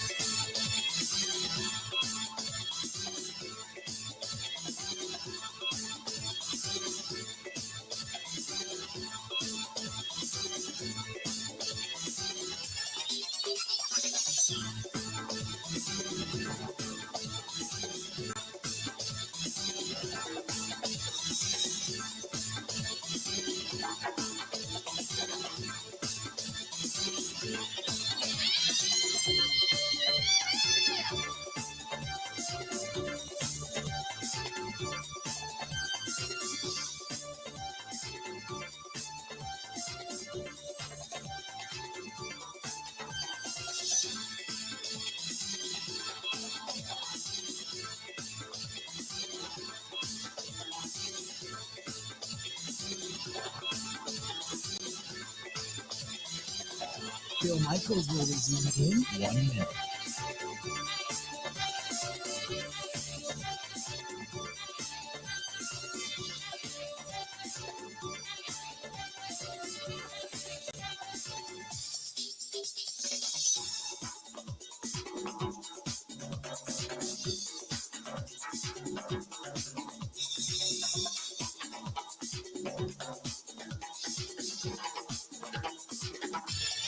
Bill Michaels will resume in 30 seconds.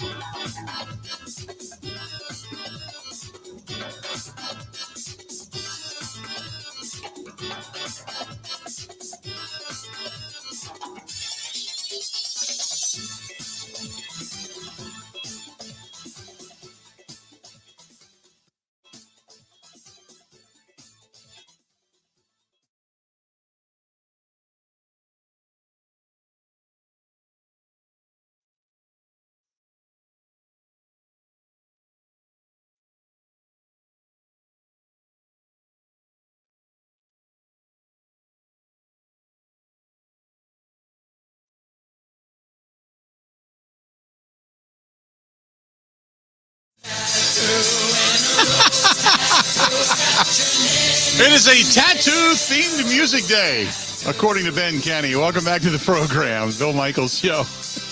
We continue on. This portion of the program brought to you by our friends at Burn Pit Barbecue. Go to burnpitbbq.com. If you are a connoisseur of sauces, hot sauces, barbecue sauces, maybe rubs, oh my God, they've got something for you. They are veteran-owned right here in the state of Wisconsin, and they are a terrific upstart company. Go to burnpitbbq.com. That is burnpitbbq.com. The coaching ranks are literally out when you talk about the rankings of college football coaches in the Big Ten.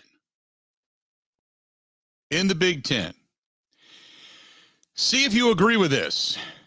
Ryan Day, who is 6th overall in the college coaches ranking out of CBS Sports, is ranked number 1 in the Big Ten. Jim Harbaugh ranked number 2, 9th overall. Kirk Ferentz out of Iowa at number 3, 13th overall. Paul Chryst, number 4, 14th overall. James Franklin, number 5, and he is 15th overall. Then Pat Fitzgerald, which I find interesting because of the next choice. Pat Fitzgerald, by the way, 21st overall. The next choice then is PJ Fleck, who is 23rd overall. Then you've got Mel Tucker at number 8, Jeff Brom at number 9, Greg Schiano out of Rutgers, number 10, Brent Bielema at number 11, Tom Allen out of Indiana at number 12, Mike Loxley out of Maryland at number 13, and last but not least, the almighty Cornhuskers that are Scott Frost at number 14. He is 53rd overall. He is dead last among Big Ten coaches. And very much least, yes, for the record. And as they state, his seat is about as hot can get as the Huskers find themselves in desperate need of a successful season. And that might be as a big a leap as you can possibly put it after the season they had last year. Complete rankings. We can look at this. I think we can all agree that that Nick Saban, number 5, number 1 overall. Number 1 overall, Nick Saban.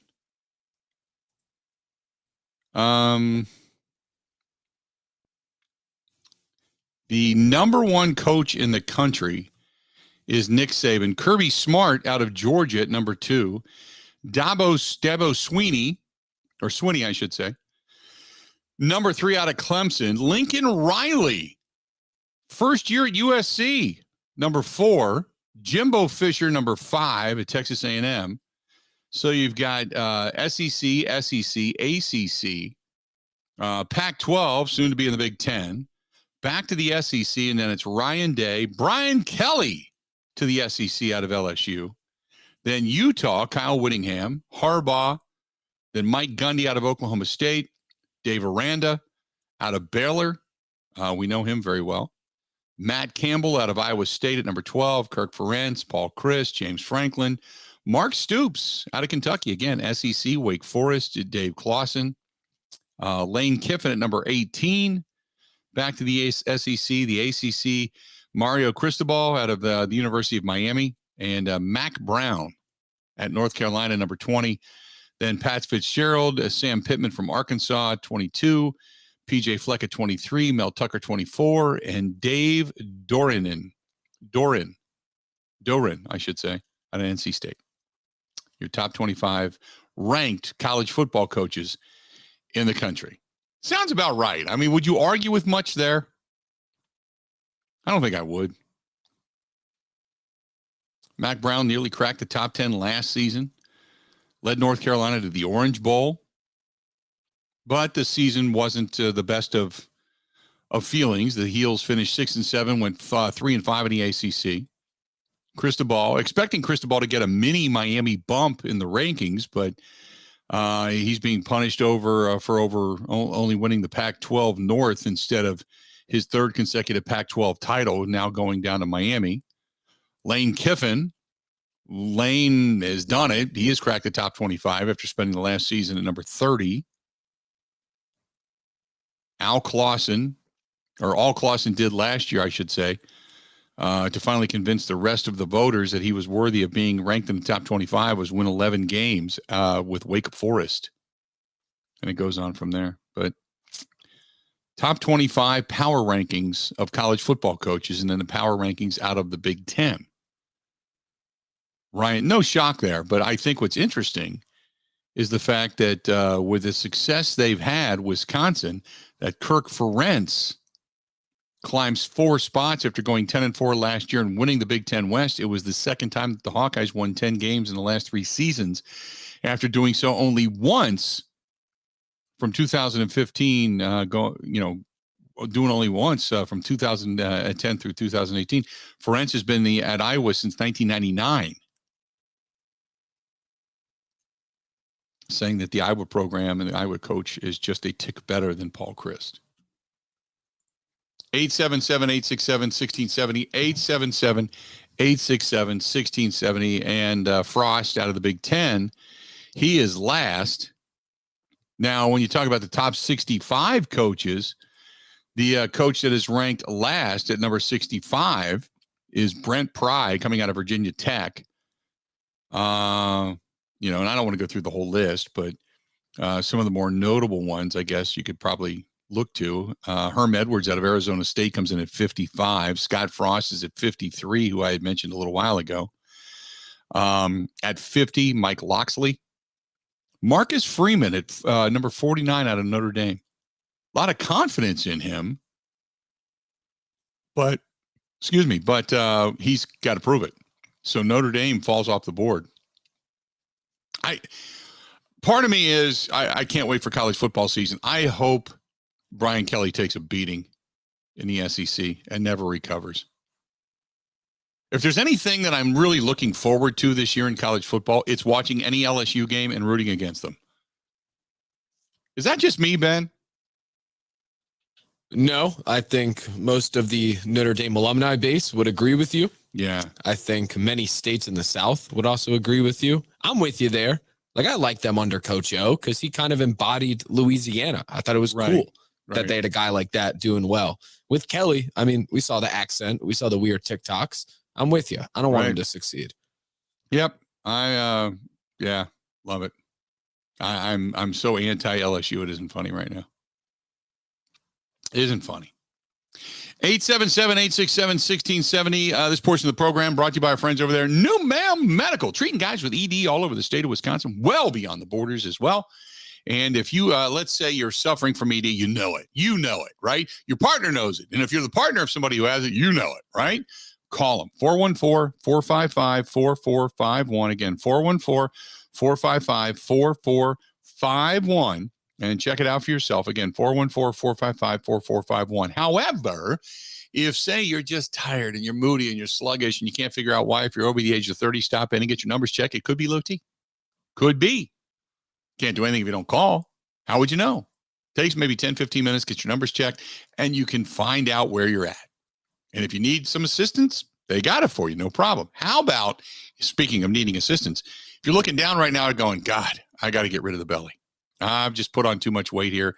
Just eating too good. Oh, too much barbecue this summer. Then what you need to do is start the all-in-one weight loss program. You know why? Because the holidays are, before you know it, are going to be upon you. And you don't want to be packing even more on. You want to get ready for the fall. You want to feel good. You want to look good. You want to the remainder of summer as well. T-shirt season is here.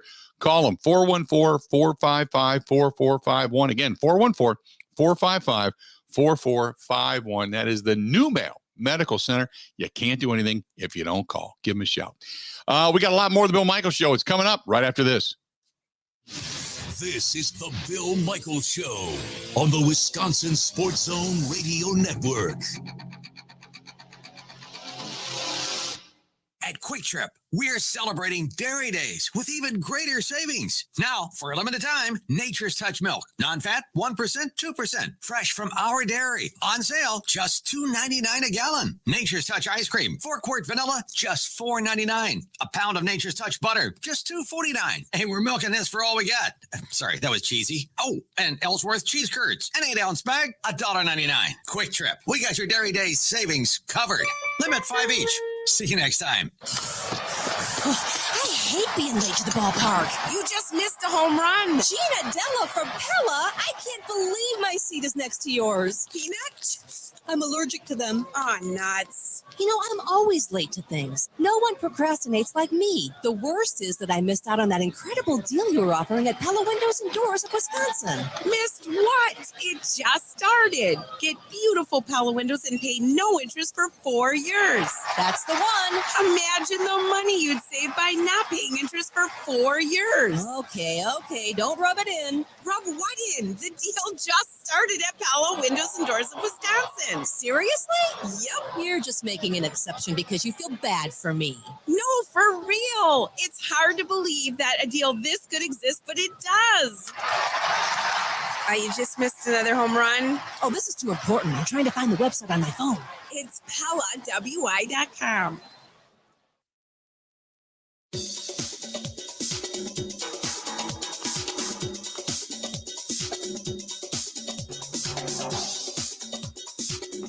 Bill Michaels will resume in 3 minutes.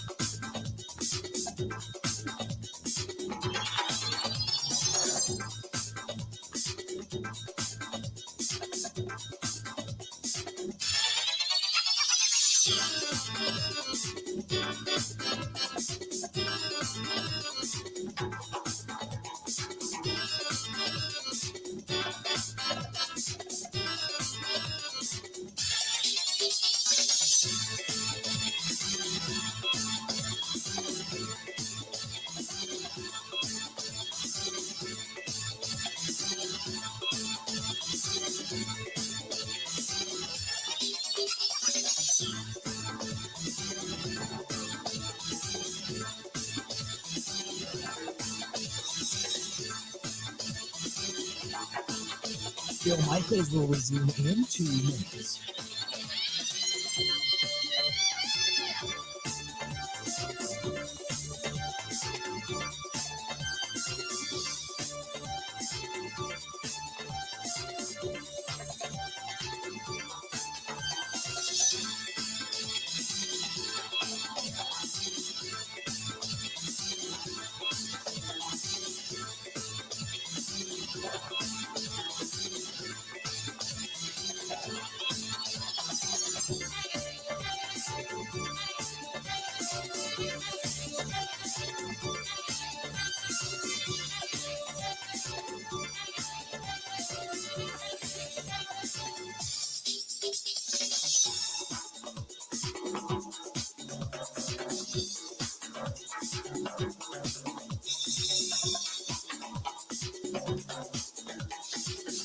Bill Michaels will resume in 1 minute.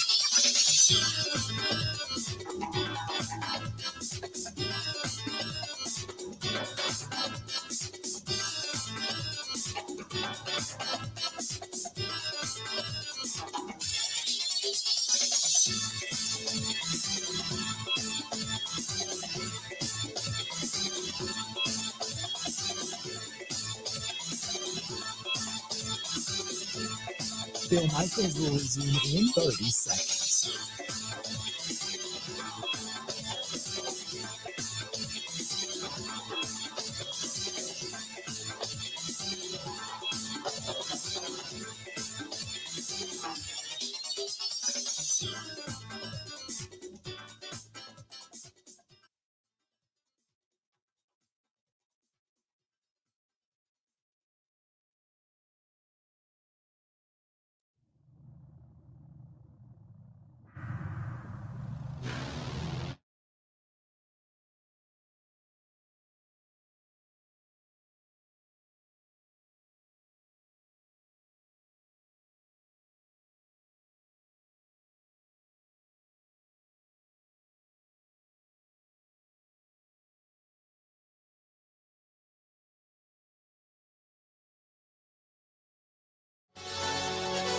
This portion of the program brought to you by Paul Roberts and the gang at Roberts Specialty Meats Waukesha. Roberts Specialty Meats Waukesha. Where coming up later today, you may find me because I'm heading down there to grab a few things before we get out of town. Got to take some of that Al Capone roast and ribs on a stick southward. So I may see you down there if you're knocking around looking through the glass cases down there. Paul Roberts and Roberts Specialty Meats. They are your one-stop shop and your hometown butcher. Go to robertspecialtymeatswaukesha.com. That is robertspecialtymeatswaukesha.com. Again, robertspecialtymeatswaukesha.com. The question I asked a little earlier was about Mark Murphy. Mark Murphy announcing that he is going to call it a career as the president of the Green Bay Packers. Here's the question, though. How would you rate Mark Murphy as the president of the Packers? Now, there is thought that, some people were thinking maybe Russ Ball would be the next up. I don't think so, because correct me if I'm wrong, isn't there like an age limit or something to that effect? I don't know the specifics. I don't pay that close of attention to the restrictions for the president of the Green Bay Packers. However, Russ Ball is 64. So do you think they go with somebody younger for that position. But if you had to think about the entirety of the career of Mark Murphy as the president of the Green Bay Packers, how would you rate it? How would you rate it? The Packers, of course, are the only professional sports franchise without an owner and are run instead by a board of directors. The board's bylaws require that a board member retire and assume emeritus status when he or she turns 70, and Murphy will become on July 13th, 2025, will be 70. So he's creeping up on it. But what do you think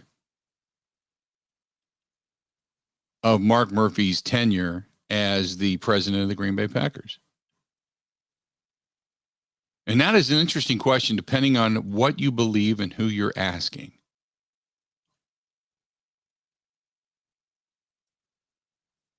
Now, my perspective, he took what Bob Harlan set into motion and expounded upon it.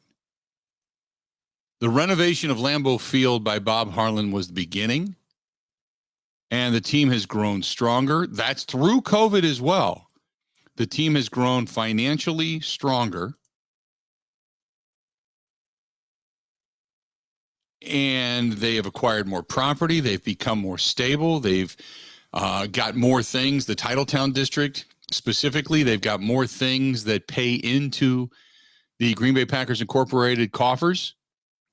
The team, from where it was to where it is nowhere near leaving the state of Wisconsin. They are financially stable. Now, obviously, winning and good quarterback play and such has a lot to do with that, but they have moved forward through coaches, general managers, maybe a little bit too slow at times, but nevertheless, they move like an iceberg and very methodically rather than knee-jerk, and you can appreciate that. And they've been a winning franchise. So they've continued to win. They've grown via business opportunity. They've grown in the coffers. Their money is stable. The franchise, for the most part, is stable. Give me your thoughts. I think it's an interesting discussion, because perspective and perception, I guess, is in the eye of the beholder. I want to get into that. I want to get back to this for sure. Coming up after the top of the hour, though, our good buddy Kevin Holden from CBS 58. I want to go into this discussion regarding the Brewers, because Kevin, up close and personal, also sees this team and what their needs may or may not be. For Brewers fans, I know it's something that right now, as you lose 2 out of 3 to the Cubs, you're kind of biting your nails a little bit like I am, going, what the hell? It's to the Cubs, man. Come on. You split with a bad team in Pittsburgh. You lose 2 out of 3 to a bad team in the Cubs, and here come Pittsburgh again. And you have golden opportunities to really separate yourself from the Cardinals here, and you're just peeing down your leg towards the end of the first half stretch run. So we'll get into that discussion coming back. Stay tuned. A lot more of the Bill Michaels Show. It's up next.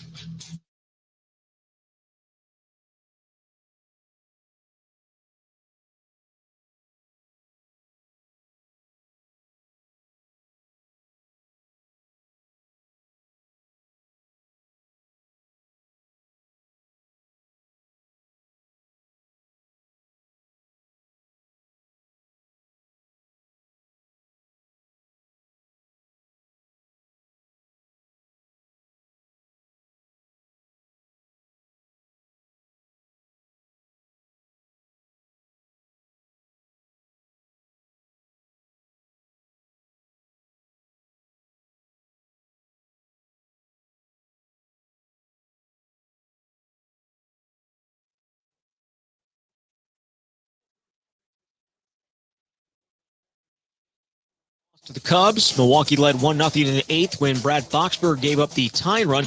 Then Josh Hader gave up what proved to be the winning run in the 9th. The offense, though, was a significant issue for manager Craig Counsell as the team went 0 for 6 with runners in scoring position. That's throughout the game. When we had 27 outs or to try to score, and we put up one run. So there's not many days that's going to be enough. Keston Hiura was responsible for that lone run, a solo homer in the 5th. Hiura also made a remarkable grab in left field just as he crashed into the wall. Yeah, Keston had a great game, great at bat to give us the lead, and then that catch was that saves a run as well. So yeah, big impact on the game and played a really good left field. The loss ruined another dominant effort from Corbin Burns, who went 7 innings, allowing just 3 hits and striking out 10. It was his 18th double-digit strikeout effort of his career. That ties the Brewers franchise record. Milwaukee lost its first series since the middle of June. They are off today. Will open a weekend set with the Pirates tomorrow. For nearly 40 years, ABC of Wisconsin has been helping men and women transform themselves into well-paid, productive members of their construction teams. Have you thought about a career in a skilled trade? These are the types of skills that could secure your future. Jobs that can't be outsourced to someone overseas. Be in demand. To get your career started, go to buildyourcareerwi.org. Well, the Bucs made a bunch of previously reported moves official yesterday. That included the re-signings of Bobby Portis, Javon Carter, and Wesley Matthews, along with the signing of free agent forward Joe Ingles. Meanwhile, the team getting ready to open Summer League action in Las Vegas tomorrow against Brooklyn. With this Wisconsin Sports Zone Network update, I'm Zach Heil-Print.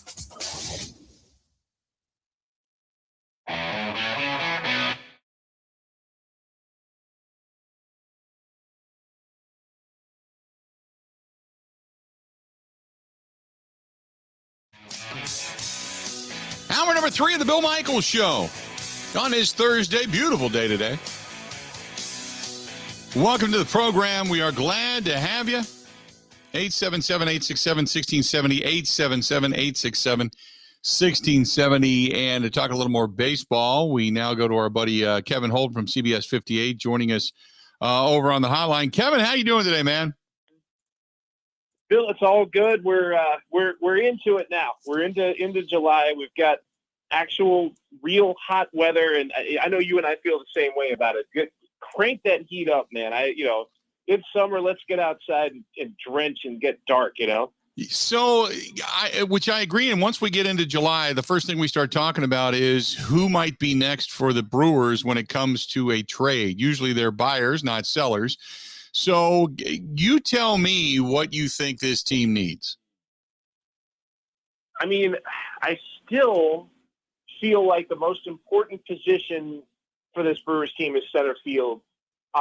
Jonathan Davis has been an admirable fill-in, but if you're talking about a team that wants to compete at that level, you're going to have to get a center fielder, and specifically a center fielder because the Brewers are a little bit loaded up on corner outfielders, but they really don't have a lot of depth at center field. So they're going to have to, specifically target that position. Third base is something that for a while I thought might be a position of need, but I think as the Brewers get healthy, they've got Colton Wong at second, Willy Adames at short, and they can put Luis Urias at third. Urias, Craig Counsell's been comfortable enough to hit Urias cleanup. That won't continue when Hunter Renfroe comes back, but Urias is still a good contributor, so I've backed off a little bit on third base. I think Luis Urias may be your answer there, but center field is number one, and it's kind of weird because you would target a specific kind of bat, but center field may not fit that bat. You might just need someone who can play well for you in center field, who can be a good contributor in center field and just figure the lineup out after that. Yeah, I don't know that there's many spots available because on one hand, you can say nobody's hitting and burning up, the average and OPS numbers right now. But then again, it at least appears to be a semi-deep team when it comes to consistency. However, it's an all or nothing lineup. Do you find somebody that just merely puts the ball in play? Yeah, it's not a bad idea, to be honest, because the Brewers at full strength should be at least a decent power hitting team. I know they've fallen short of offensive expectations, for a lot of this year, but you put Renfroe back in there and Renfro's going to hit home runs. He's going to be fine. Rowdy Tellez is a homer hitter. He'll be, there's no issues there at all. And they've got a little bit of power around them. So I don't know if it has to be specifically a power hitter that fits the void. David Stearns has been all about, defensive type players, these Colton Wong type players. And I wonder if the Brewers get hot offensively. I know this is going to sound counterintuitive, but if the Brewers get hot offensively over the next few weeks, I wonder if his acquisition is a defensive center fielder. It's weird because you would think what they're looking for is an offensive boost. But again, if you just get somebody out there who can help in center field, it makes everybody else a little bit better, especially those corner outfield spots. I like what Christian Yelich has been able to do in recent history. I think that he has been much better. He seems to have been, with the leadoff position, into a better swing, if you will. He's got a better eye, if you will. He's taken some walks. He's gotten on base. Give me your thoughts on Christian Yelich. I'm not saying he's back, but I'm saying it's a lot better than what it was. Oh, a lot better, for sure. And here's the thing about it. I think perhaps there's a bit of a reinvention taking place with Christian Yelich. And it goes back to the Christian Yelich that played for the Marlins, because that player was not the MVP player yet. He was not, the guy that we saw in 2018, 2019. But with the Marlins, he put together some good years. I'm stalling a bit because I'm calling up the numbers. Mm-hmm. 2016, 21 homers, 98 RBIs, hit close to 300. 2017, 18 homers, 81 RBIs, hit close to 300. But what he was still a guy who gave you a terrific on-base percentage and a good slugging percentage on top of it. He was basically a top-tier hitter with some power. And then he came to Milwaukee and became, the MVP. Well, if he can't find that MVP for him, then maybe at least he can find that Marlins for him. It's not a terrible idea. The Marlins, when they got Yelich, when they drafted him and developed him, the idea was Yelich was supposed to compete for batting titles. That's what they thought he was, with some power. And if he's that guy for the Brewers and he's going to take walks and come up with base hits and, still contribute to the OPS, but on the on-base percentage side, a little more than the slugging percentage side, then he's got some value as a hitter. I'm not talking about someone who's going to justify the contract, like you said. It's not like he's, quote, back to that form. But Yelich is giving you something every day from that leadoff spot, and I think it's making him press a little less than when he had the pressure of the 3 or 4 spot in the order. I don't think it's permanent, but I like the way it looks right now. I look at his numbers in June. For those that didn't know, he hit 291 in June with a 764 OPS. Now, the power numbers certainly aren't overwhelming, only hitting a couple of home runs, but everything else actually looks pretty good. He had, 27 strikeouts. He took 14 walks in the month of June. You start to look at those numbers. He ended up with a couple of doubles, a triple. But for the most part, he was just getting on base. 376 on base percentage, 388 slugging percentage. I get those numbers are down. But for being the leadoff guy and batting 291 with a 376 on base percentage, that's what you want out of your leadoff hitter. The problem is, Kevin, that they're paying him to be the dominant factor that you stated just before, right? Yeah, no, that's exactly it. There will be, if this is the new Yelich, there will be a level of disappointment attached to it because there is a lot of money attached to this Christian Yelich, and it's over a long term too. Like, they're going to be paying this for a long, long time. That would be the disappointing side of it. I am happy that it isn't just a fall apart situation. And Yelich, the baseball instincts are still there. He hasn't been caught stealing this year. 13 steals without a caught stealing, and that is his, has been his MO. He's a good base stealer. He's the other parts of his game are still there. But using him as a DH and getting him to focus on, just driving the ball, getting on base, doing what he has to do out of that one hole is a good thing. But again, you're 100% right that he could be a batting champion, and I don't think it would justify that contract that he's got. That may be just something that Brewers fans have to live with. unless he can somehow get back to that old form. Now we go around to the rest of this team, and obviously during this stretch, I thought 7-8 wins during the stretch of 10 games against sub 500 teams, basement dwellers, if you will, in the National League Central. Pittsburgh, they split. They lose 2 out of 3 to the Cubs. I never thought I'd say this series against Pittsburgh is a big series, but when you have Pittsburgh and then you play teams that are over 500 in the Minnesota Twins and the San Francisco Giants to close out kind of the unofficial first half of your season, this is a big series to make sure you're winning ball games and heading in the right direction as you go into the All-Star break. Yeah, that's 100% right, because you want momentum now. I think that's how you handle this. You have a break coming up. You want momentum now. Get that out of this Pittsburgh series, and then see if you can go on the road and take some wins in Minnesota, San Francisco, and then you can take your break and kind of get guys together. The Giants are a good team, and it's a tough place to play, but they are 3-7 in their last 10, which is a little bit better.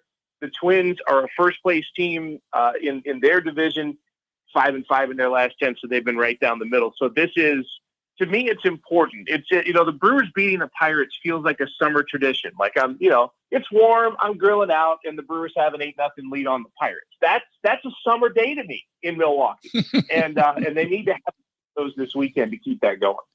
We talk about some of the guys coming back. I know that the good news is Freddie Peralta is throwing off of a mound. We'll have to wait and see for him. Hunter Renfroe, you hope that he's back sooner rather than later. When this team comes back, and if they come back fully, say by midway portion of August, back to full strength, and whatever piece they add to it, is this team then strong enough, do you feel, with the pitching staff that they have, if Woodruff indeed is back, then do you think this thing is strong enough to get themselves deep into the postseason?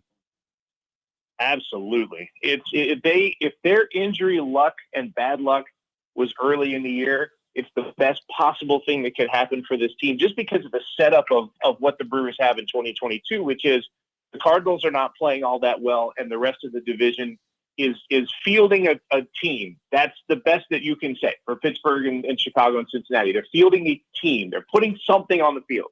But the Brewers' path to the postseason, barring some kind of collapse, should be absolutely there. They honestly, they should win the Central, but the Cardinals could always heat up and the Brewers would have to take a wild card spot. That can 100% happen. I think it could happen at a little less than full strength. But as you said, what it's about is getting deep into the postseason. It's not about that early exit that the Brewers have had to deal with. The last 3 years, wild card loss in Washington, that 2 out of 3 pandemic series in LA, and then the disappointment in Atlanta against the eventual World Series champs. In fact, all 3 of those, the eventual World Series champs. So to me, it's about more than just getting in this time. This team is good enough, and if the offense gets good enough, this team is legitimately good enough to compete for the NL pennant. And that's, I think, what's got to be in their minds. If they get healthy, then they got to set their sights on that and go for it.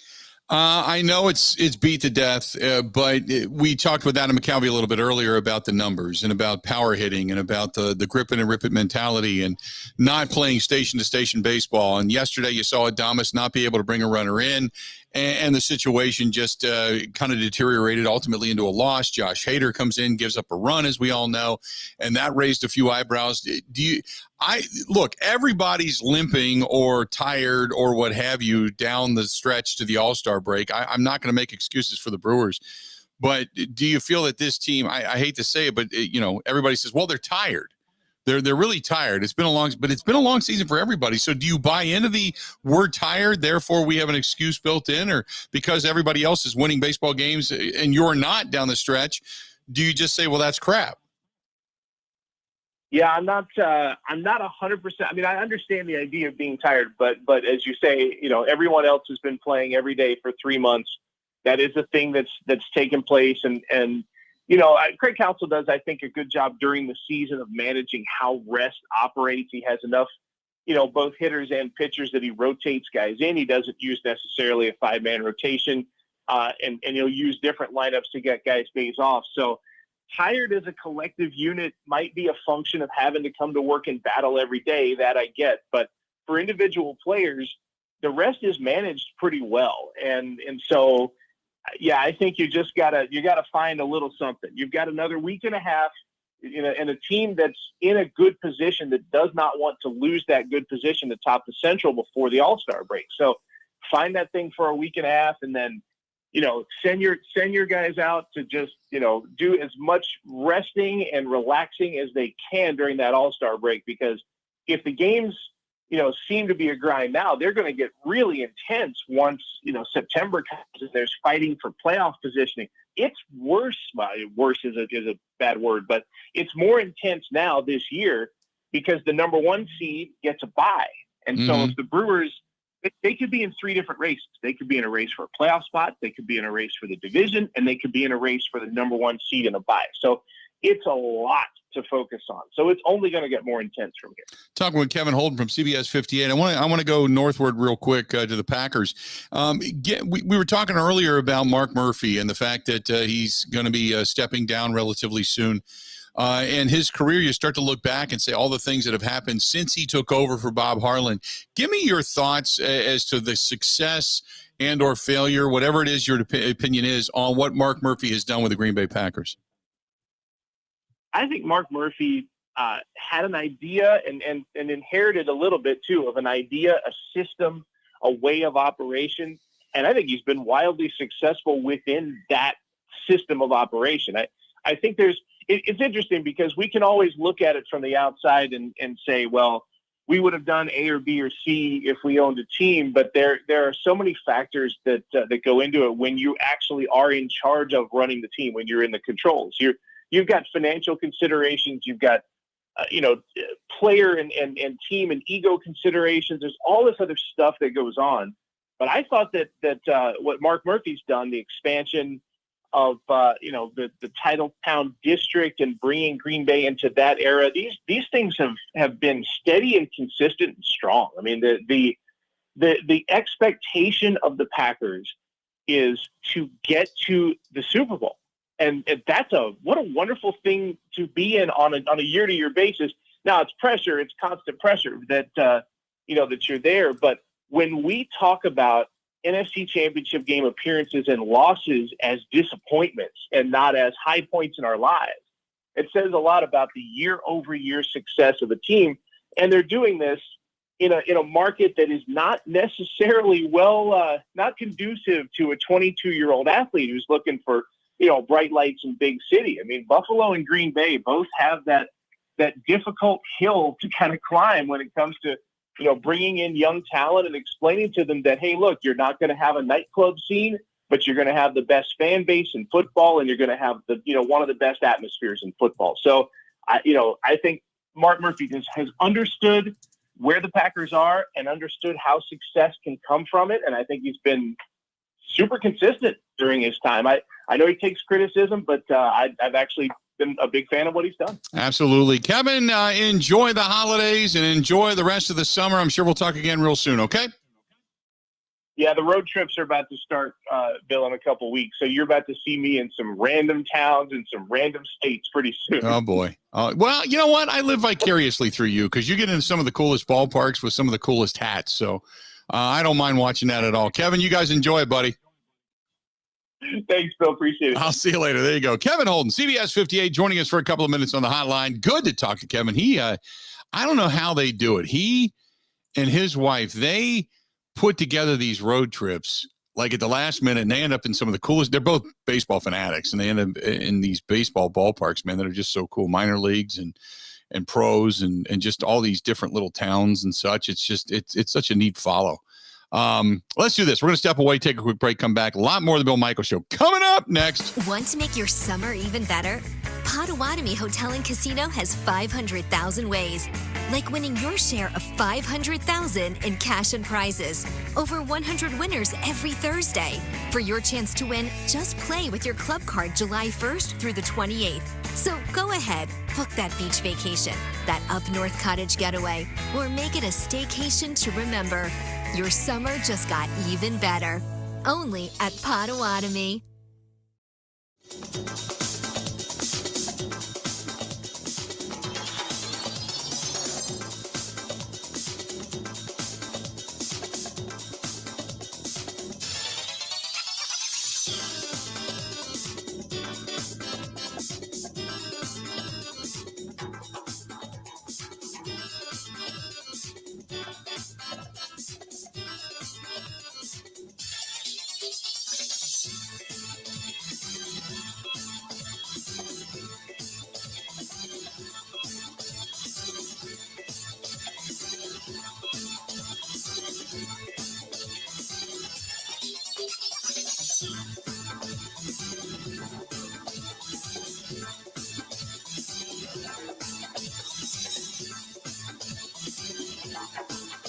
Bill Michaels will resume in 2 minutes.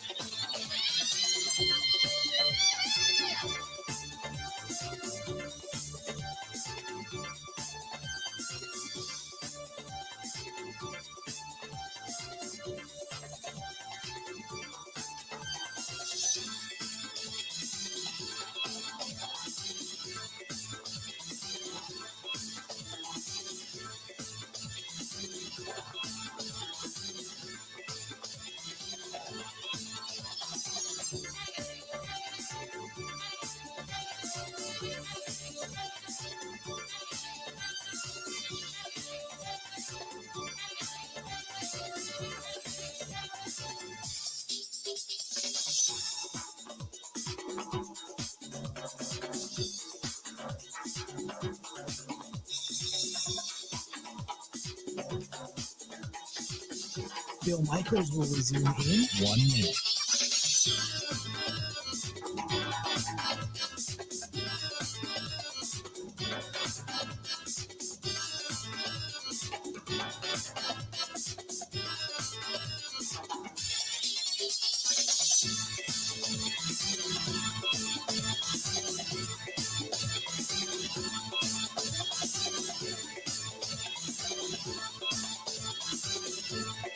Bill Michaels will resume in 30 seconds.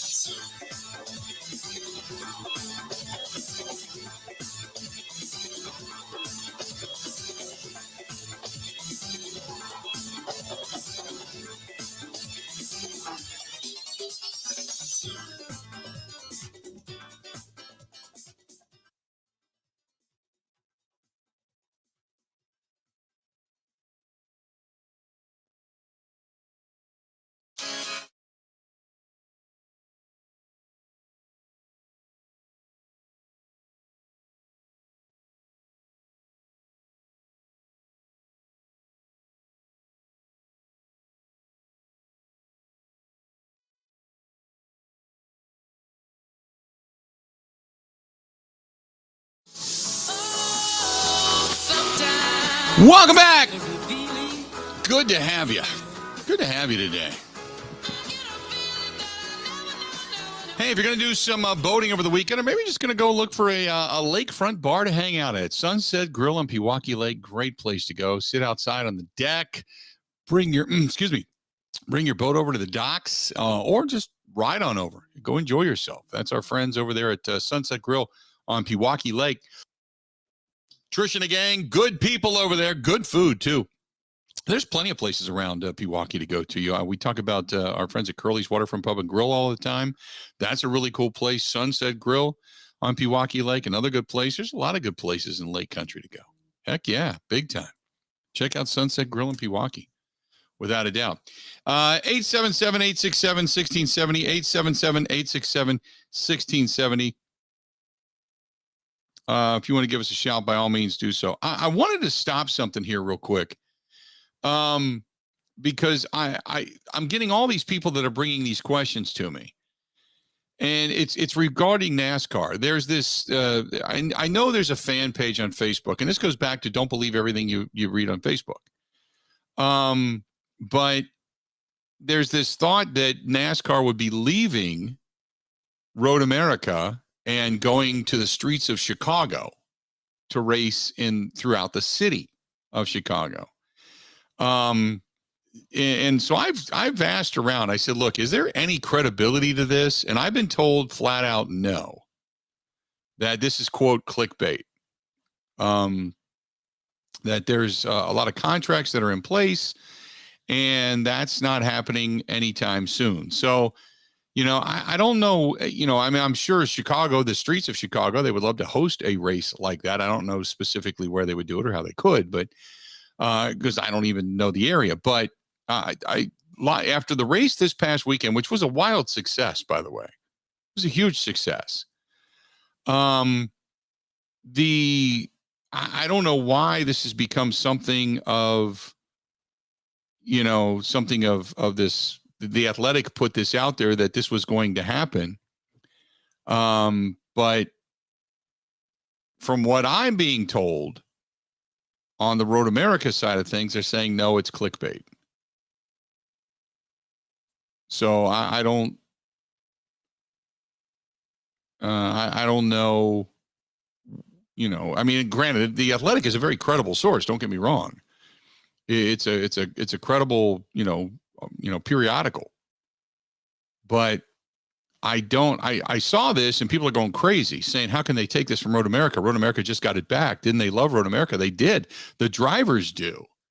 I understand it because it makes sense in the sense of a television market to be able to host something like this. But I don't know if that's, all I would say is, could it be true? Certainly it could be. But I would also say go into this with a lot of caution. A lot of caution. I know that NASCAR did the exhibition inside the LA Memorial Coliseum. I know that they're doing the dirt track race in Bristol. I know that they've got, some other things going on, and they're trying to expand some reaches here, but I don't know if I'm going to go that far as to say that that's going to be something that's going to knock Road America out of the run. They love Road America. So I don't know why this became a thing. I know Chicago would love to host a race. There's been talk about Chicago hosting a race. They've talked about Formula One. They've talked about IndyCar. They've talked about NASCAR. They're trying to bring something back. And because there is more of an exodus of that area than there is an influx of that area. And mainly because of crime. Be quite honest with you, it's because of the crime. Hell, even people don't want to live there.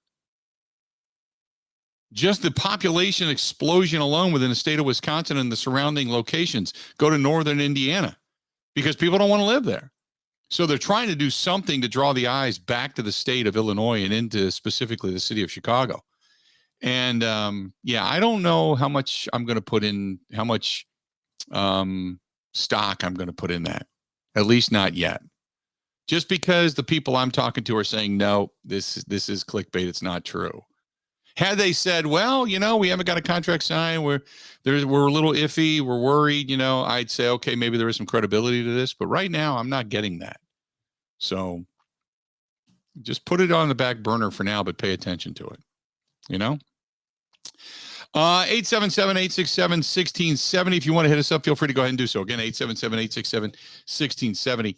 I have heard rumors, Bill. Yes. Legitimate rumors out on Twitter, because I should believe everything I see there. NASCAR could be joining the Pac-12 as a way to... That's what I heard. You are correct. Yeah. That since they did that race out there in LA, maybe that's going to be the next venture into the Pac-12. Would you agree? I mean, instead of bringing in TV markets, instead they should just go for different audiences of different sports. Sure. There you go. Yeah. I could see that.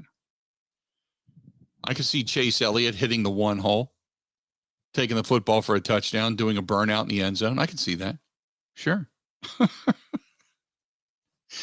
They'll reach for anything at this point. Oh my God. They Count, Cynthia, a couple other people God, said there's no way they're going to be doing any kind of racing in Chicago because they would simply get too hot. The Kevlar vest, they would have to race it, would not allow the body to cool down inside a NASCAR. Oh my God. That's hilarious. 877-867-1670. If you want to find us, do it. I get it. It's a little disconcerting. And specifically, I'll say this. You'd hate to lose anything to Chicago, right? We'd hate it. Hate it. But I don't think that's anything that's coming anytime soon. That's just from what I'm being told, but we'll see. Don't believe everything, but we'll see. Mark says, when you go on vacation, are you going to be throwing any jarts? Remember back in the day when you could throw a jart high in the air and everybody would run? The hell does that have to do with anything? And actually, it was called jarts. It was lawn darts. I don't know why they called it jarts, J-A-R-T-S, but remember that? The old lawn darts? Oh, they still exist. Do they? With the metal tips? Oh, yeah. Well, they're just normal metal tip darts, at Okay. least the ones I've played with. Yeah. The old metal tip darts that you used to toss high into the air, and they would come down in the ring, and they had to stick. My dad always said they had to stick. You can't just whale one and have it slide into the circle. It's got to be stuck into the ground. And if it's not stuck into the ground, it doesn't count. We would have parties, and I kid you not, we would go to the Miami Whitewater State Park in out near Harrison, Ohio, and my dad would bring the dart set, and my dad would bring a cooler, and the cooler was full of water, because he would take the water, and some water was dumped at one end and some water was dumped at the other to make sure that the ground was soft enough to be able to take the jart, so to speak, the lawn dart. He had to be able to take it. So you couldn't have it on like hard ground or anything like that. And he would always put it, there was a field that we always rented for our family reunions. He would put it out way out in the outfield. And so he would always lug that cooler out there, splashing it along the way and swearing at it along the way, and take it out and dump it where the lawn darts were. So that way it would always stick. So that course was always ready. So that way when we played lawn darts, the lawn darts would stick. Heck yeah, I remember lawn darts. No, I'm not taking them with me though, but I remember lawn darts. Yeah, I remember that. I got pretty good at it too. That was the back in the days version of cornhole. That's where, because then we said, okay, when Susie or Jimmy or whomever happened to run in front of them and they had one sticking out of their head, that's when we said, okay, we got to get rid of this. We're going to try beanbags. And then we started throwing beanbags, and that's when the cornhole tournaments became huge. But yeah, I remember lawn darts. You better believe it.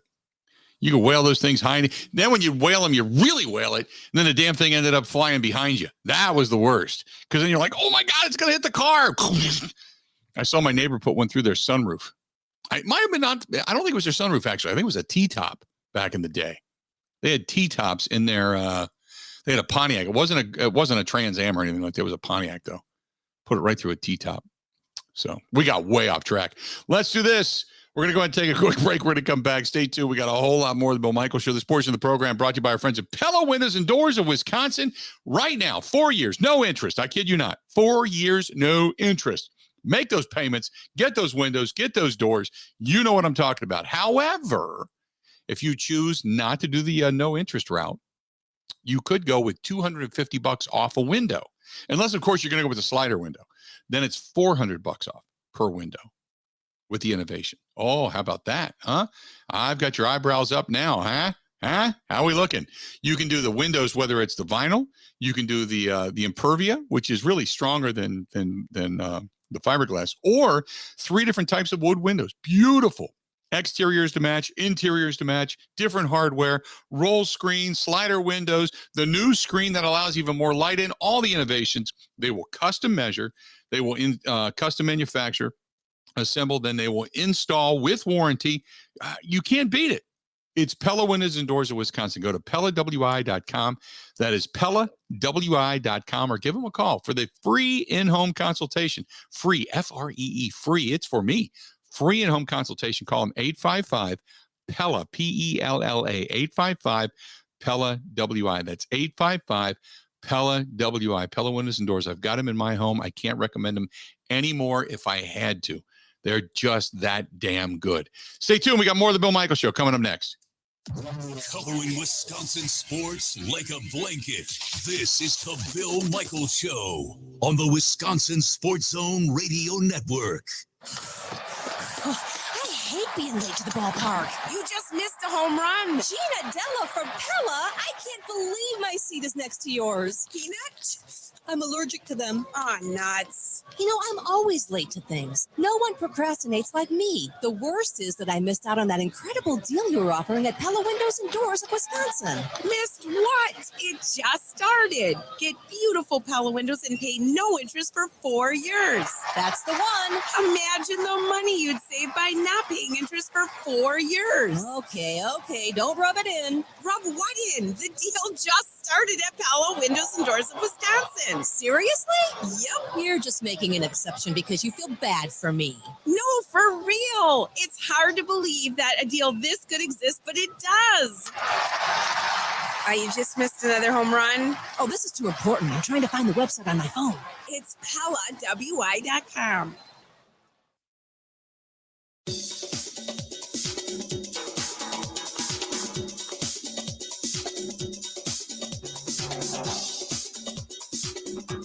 Bill Michaels will resume in 5 minutes.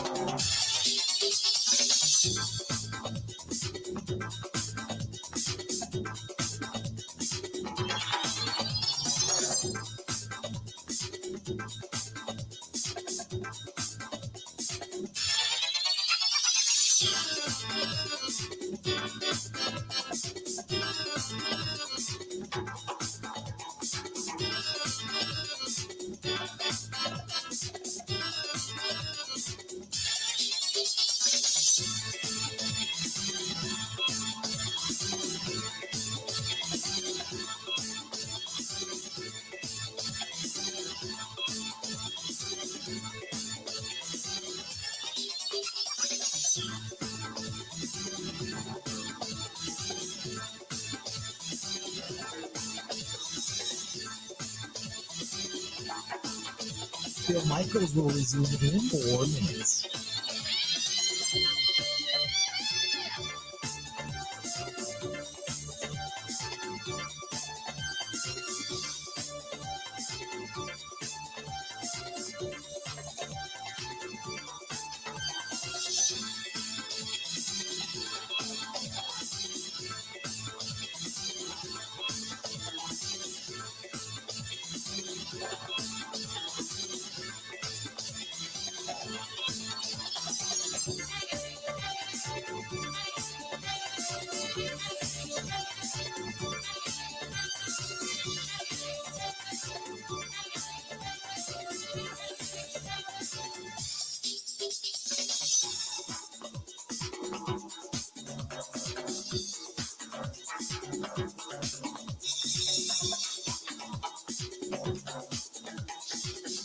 Bill Michaels will resume in 3 minutes.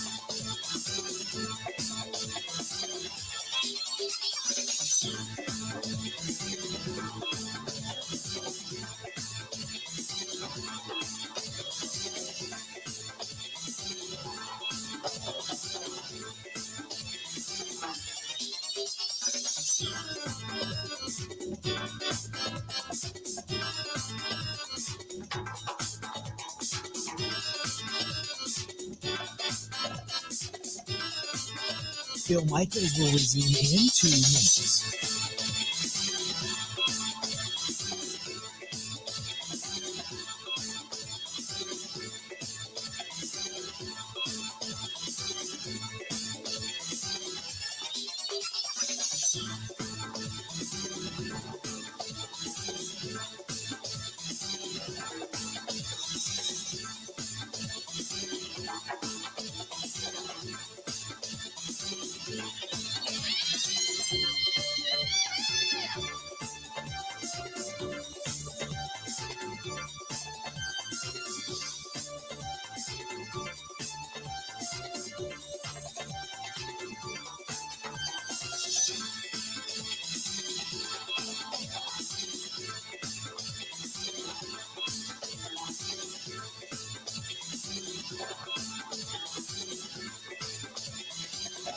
Bill Michaels will resume in 1 minute.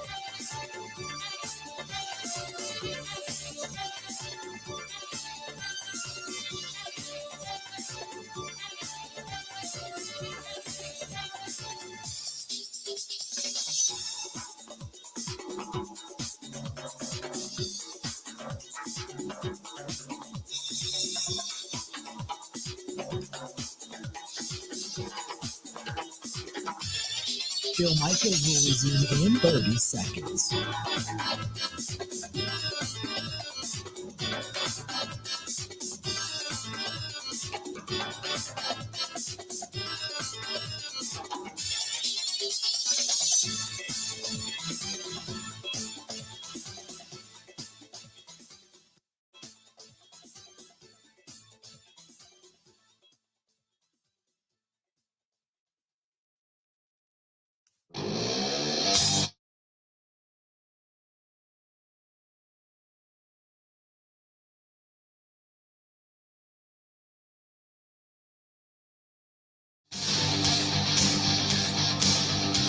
Hey, I want to remind you, coming up on Sunday, September 4th, we have our motorcycle ride, our 15th annual, benefiting Fisher House, Wisconsin.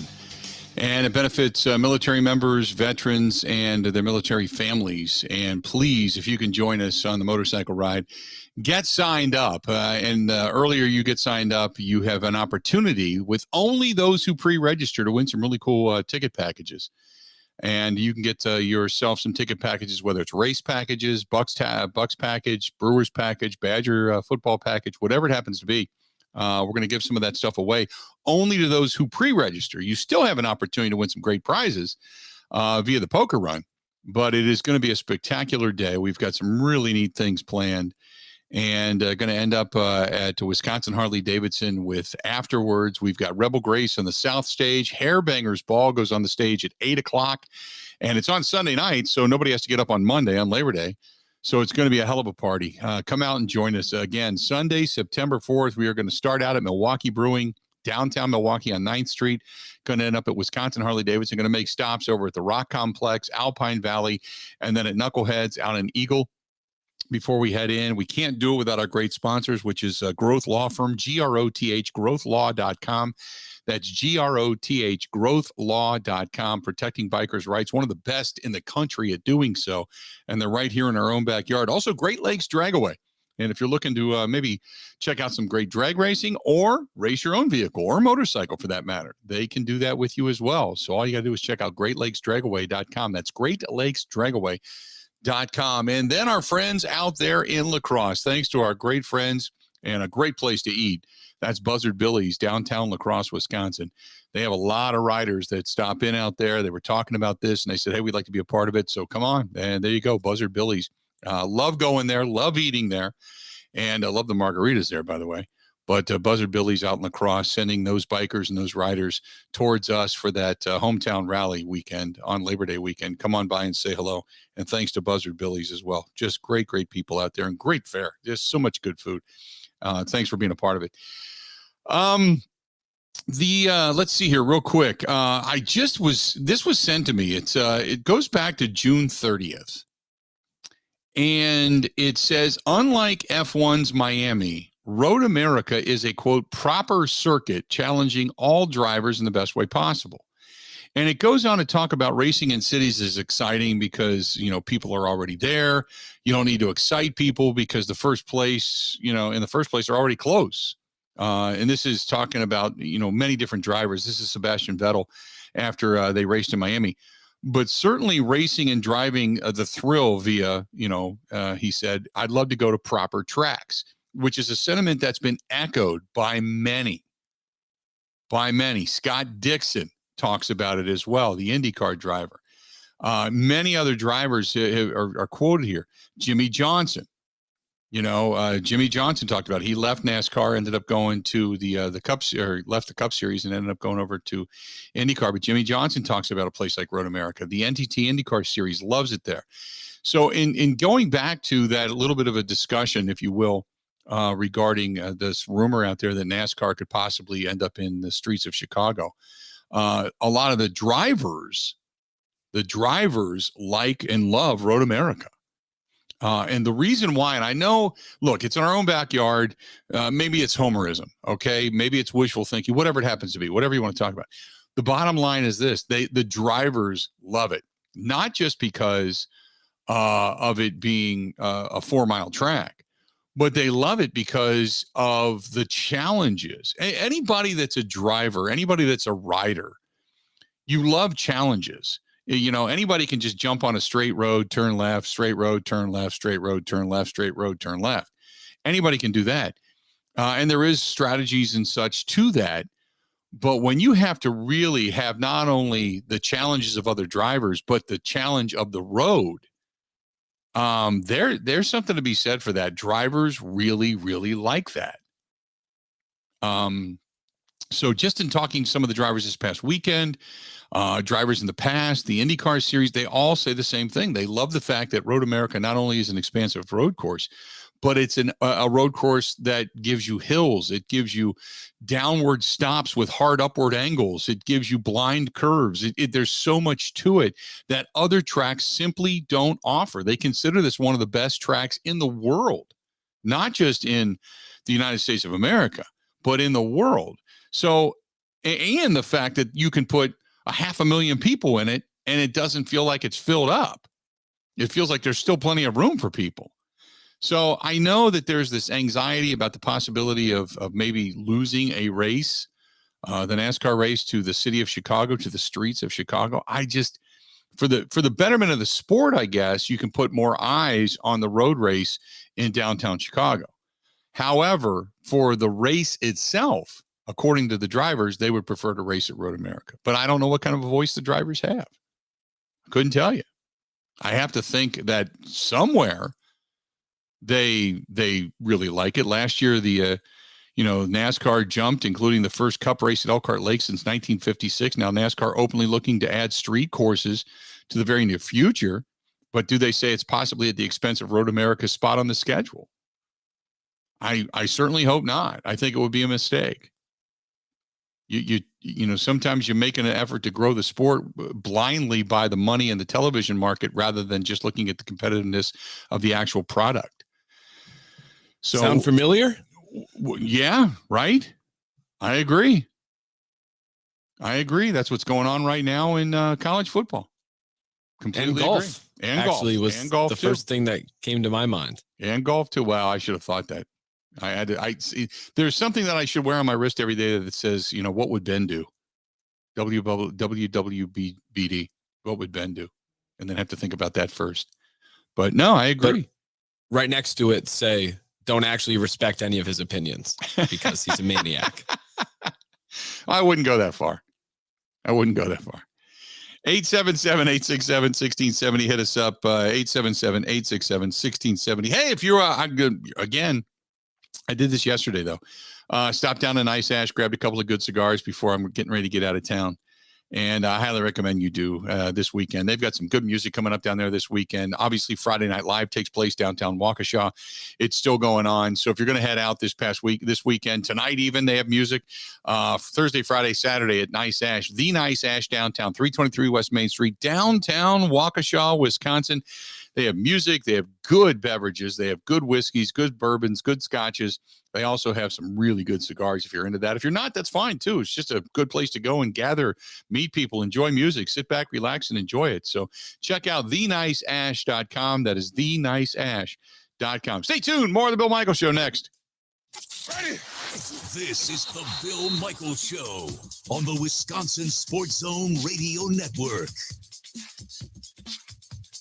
Wisconsin isn't snobby, snooty, or pretentious. It's Midwestern charm at its finest. And that's exactly what Forgotten Fire Winery in Peshtigo is all about. Fun in a bottle without the attitude. You can find their full wine and cider lineup in their tasting room or in liquor and grocery stores throughout the state. The winery is a great place to get away for wine and cider tastings, great live music, and private events all year long. Remember, any time is a great time for Forgotten Fire wines and ciders. Wisconsin wine made from Wisconsin people.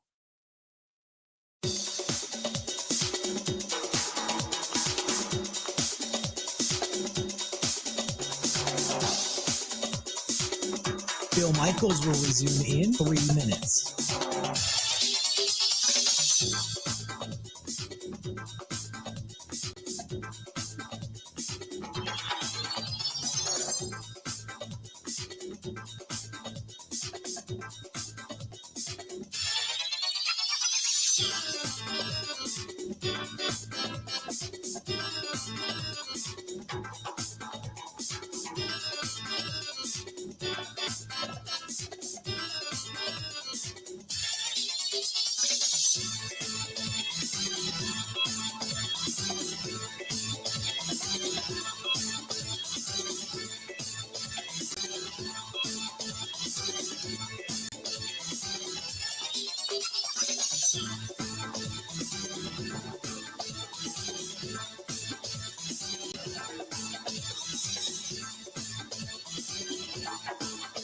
Bill Michaels will resume in 2 minutes.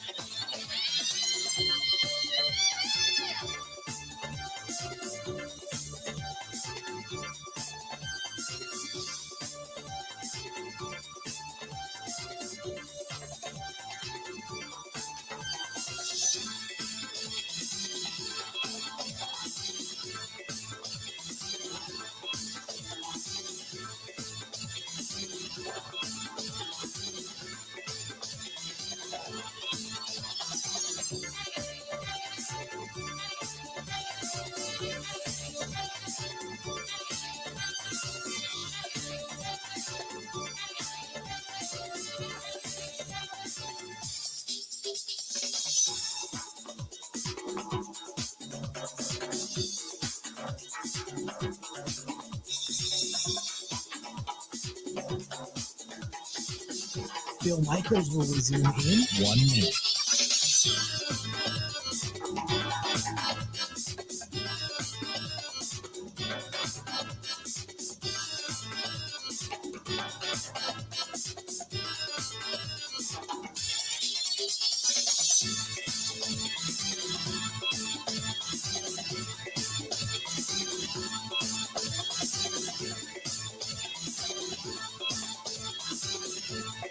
Bill Michaels will resume in 30 seconds.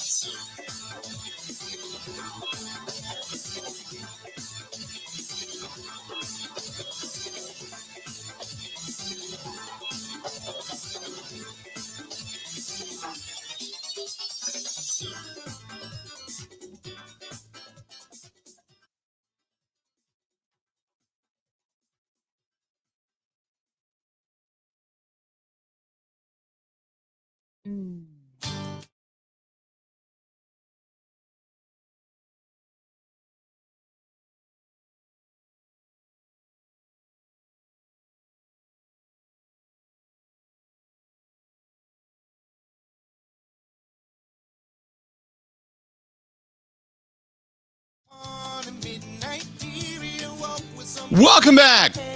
Going back to the racing issue, I love what Scott Dixon had to say about the when you talk about the road courses that are being built. Look at what they did in Miami. Obviously, Texas, there's going to be a road race in Vegas with Formula One. But, quote, for the folks behind the wheel, they want to be challenged as racers and don't want the, quote, posers to be let off the hook so easily. Dixon's talking about Road America. He said, with grass and walls and not a whole lot of room in between, it's high risk, high reward, whether it's the street course that's poorly planned or what you will hear guys refer to as F1 cookie cutter tracks. The newer stuff today, when you just make a gigantic parking lot and just paint a racetrack around it, there's a reason why that sucks. It's because building up to 100% is one of the greatest talents of being a real race car driver. If you have a corner that isn't forgiving and you're coming into that at 170 miles an hour, if you drop a wheel, you're going to pay the price for that. You're just going to go off and spin. It doesn't have to be a 100% destruction of your car, not an injury, but something bad, a lesson, a penalty that says you can't do it like that. That's the reason a place like Road America is more forgiving for some drivers and yet still incredibly challenging with high risk and high reward. The drivers, I said this before, the drivers love Road America. They just do. But again, it is the almighty money grab for what is out there in the major eyeball markets. And that's what, because let's be honest, I mean, Formula One right now, after that whole documentary, Formula One's, I guess, level of notoriety is through the roof right now. It's very similar to what NASCAR had go back a couple of decades, late 90s, early 2000s. NASCAR was just, they reigned supreme. And then NASCAR had a falling out. Some of the stars left the business. It kind of goes on from there. And there was a lot of domination at that period of time as well from some of the main names. And then the introduction of Toyota, which really rubs some people the wrong way, still to this day does.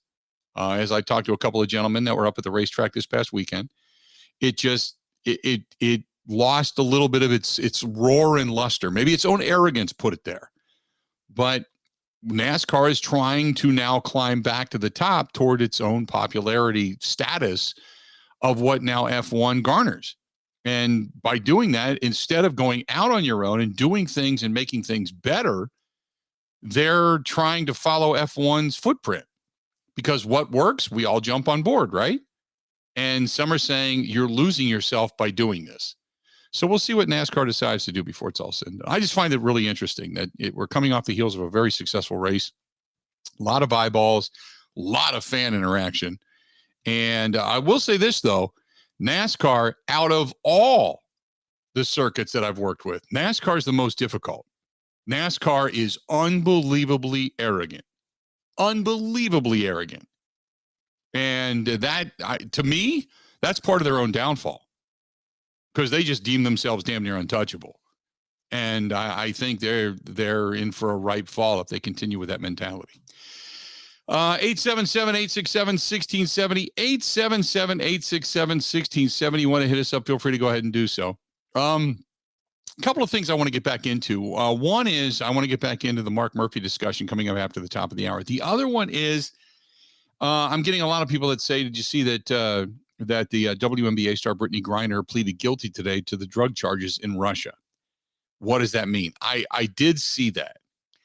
The best way, because I did text a buddy of mine who is an attorney, and I said, why would you do this? Because it's automatically imprisonment. And the move, I guess, it's not expected to end the trial. Even with a guilty plea in Russian criminal courts, the judge can continue to read the full case into the court record. But what I was told was, and they're not necessarily, well versed in, Russian laws and court systems. But he said what this does is it could set up a prisoner transfer, basically a trade, a swap, one Russian prisoner for Brittany Griner before it's all said and done. And maybe they can get that done diplomatically rather than continue to fight it. But he did text me, he said, look, the bottom line is whether she did it knowingly or unknowingly, you can't take any kind of drugs into any other countries because she's an WNBA star, as he puts it, she's getting the notoriety. He said, but there are people that are still, that you don't even hear of anymore, that have gone overseas or into other countries and have taken something that had some type of a drug in it that's illegal there, whether knowingly or unknowingly, and they don't care. They put you in jail and they throw away the key. You're done. He said, look, I don't know what the circumstances were. He's not following it that close. But the guilty plea on charges of drug possession and smuggling, quote, that was attached to that. They said, that, with this guilty verdict, it seemed as a foregone conclusion. They could put her away for a long, long time. Long time. Just to say we're going to do it. And because now you got the politics of what's going on in Ukraine and the public tug of war verbally between the United States and Russia, she could become one of those political prisoners that they never let see the light of day again. So we'll get into that as well, but I not too deep into it. As tough as the circumstance is, and I would get it. I would never want to be overseas and imprisoned. But sometimes you take stuff like that into another country. It's like, come on. What are you doing? Not that I'm that versed in Russian law and or politics. Let's do this. We're going to step away. Another hour of the Bill Michaels Show yet to go. Hang in there. We've got a lot more to get to. We'll be back right after this.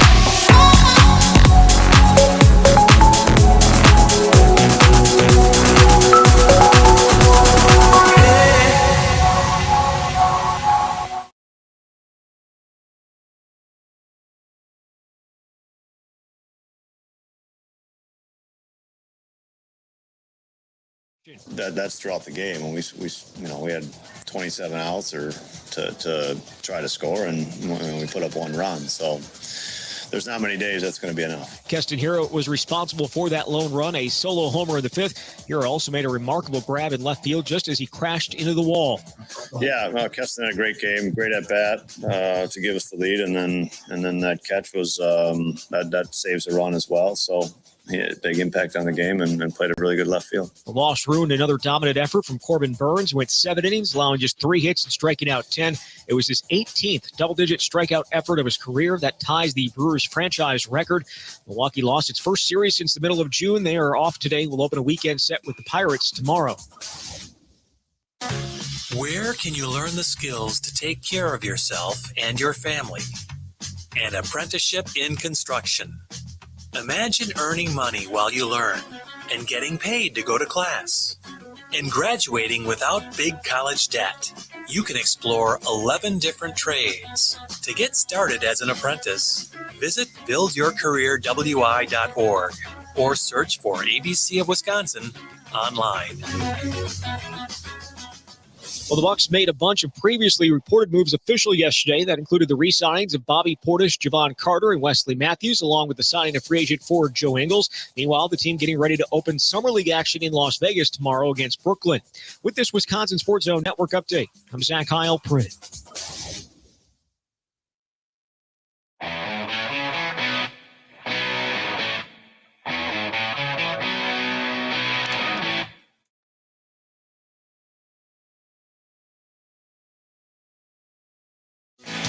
Welcome one, welcome all. Final hour of the Bill Michaels Show on this Thursday. Glad to have you. I got an interesting question posed to me a little earlier, and I forgot to address this. And Ben, I'm going to pose this more to you rather than to me because I honestly don't know. So Rick and a couple of people that are listening know that beginning tomorrow I have we're getting out of here tomorrow this afternoon, but I have I'm getting another opinion on my back. And I'm getting looked at tomorrow, and I'm hoping that I get a resolution to all of this and get rid of all this pain. And then after that, I'm on vacation. So next week, who's doing the show, Ben? So tomorrow, it is myself and Zach Heilprin, a college football Kenny and Heilprin Wisconsin Badger special through the 4 hours. We have a very special guest joining at 12:30 tomorrow. I don't think I can say who it is yet, but stay tuned for that. Someone who is currently on the team that everybody knows their name. So that's happening tomorrow. And then next week, it is myself and Grant filling in.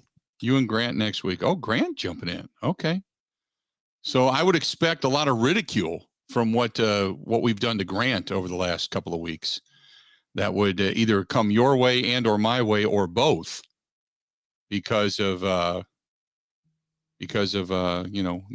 seeming ridicule that we've given to Grant Bills. Okay. I think he's over it, but I think we should maybe start it up again because that would be terrific show content. There you go. Not a bad way to go. Hey, by the way, the actor that played Sonny Corleone in The Godfather and the father in Elf, the movie, among his many roles, James Caan has passed away.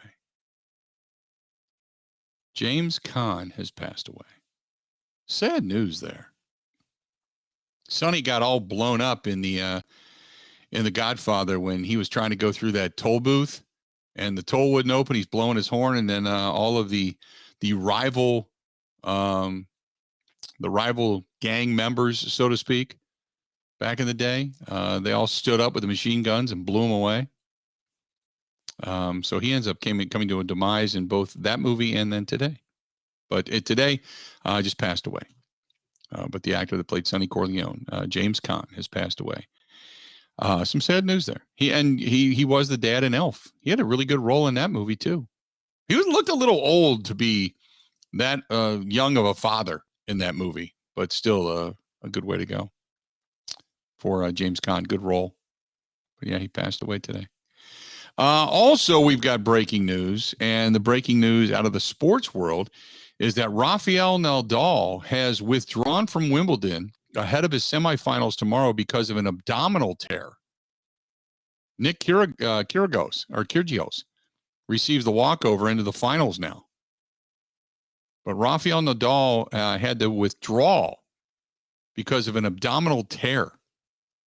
That, I don't know where the abdominal muscle tore, but have you ever had an abdominal strain, Ben? I have not. That depending on where it is. If it's in the upper oblique area, it hurts and it hurts to breathe and whatever, that's one thing. If it's a lower abdominal strain or tear, that's like walking around with a permanent kick to the sack. Oh, that's a painful, painful thing. Oh my, now I will say I've never had it, but my cousin did. He got hit playing high school football, and that was painful for him for a long, long, long time. So much so he had to have surgery because of it to put the muscle kind of back together.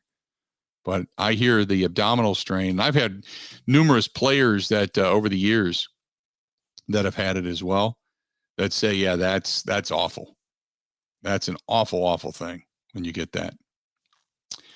877-867-1670, 877-867-1670. You want to hit us up? Do it. Those are the phone numbers. You can also hit us up over on Twitter at Bill_Michaels or at Ben Z. Kenny, at Bill_Michaels or at Ben Z.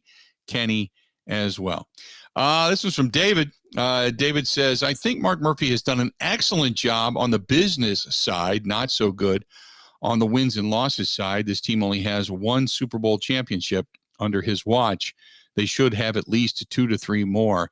I call that a failure. Isn't it all about wins and losses? Yeah.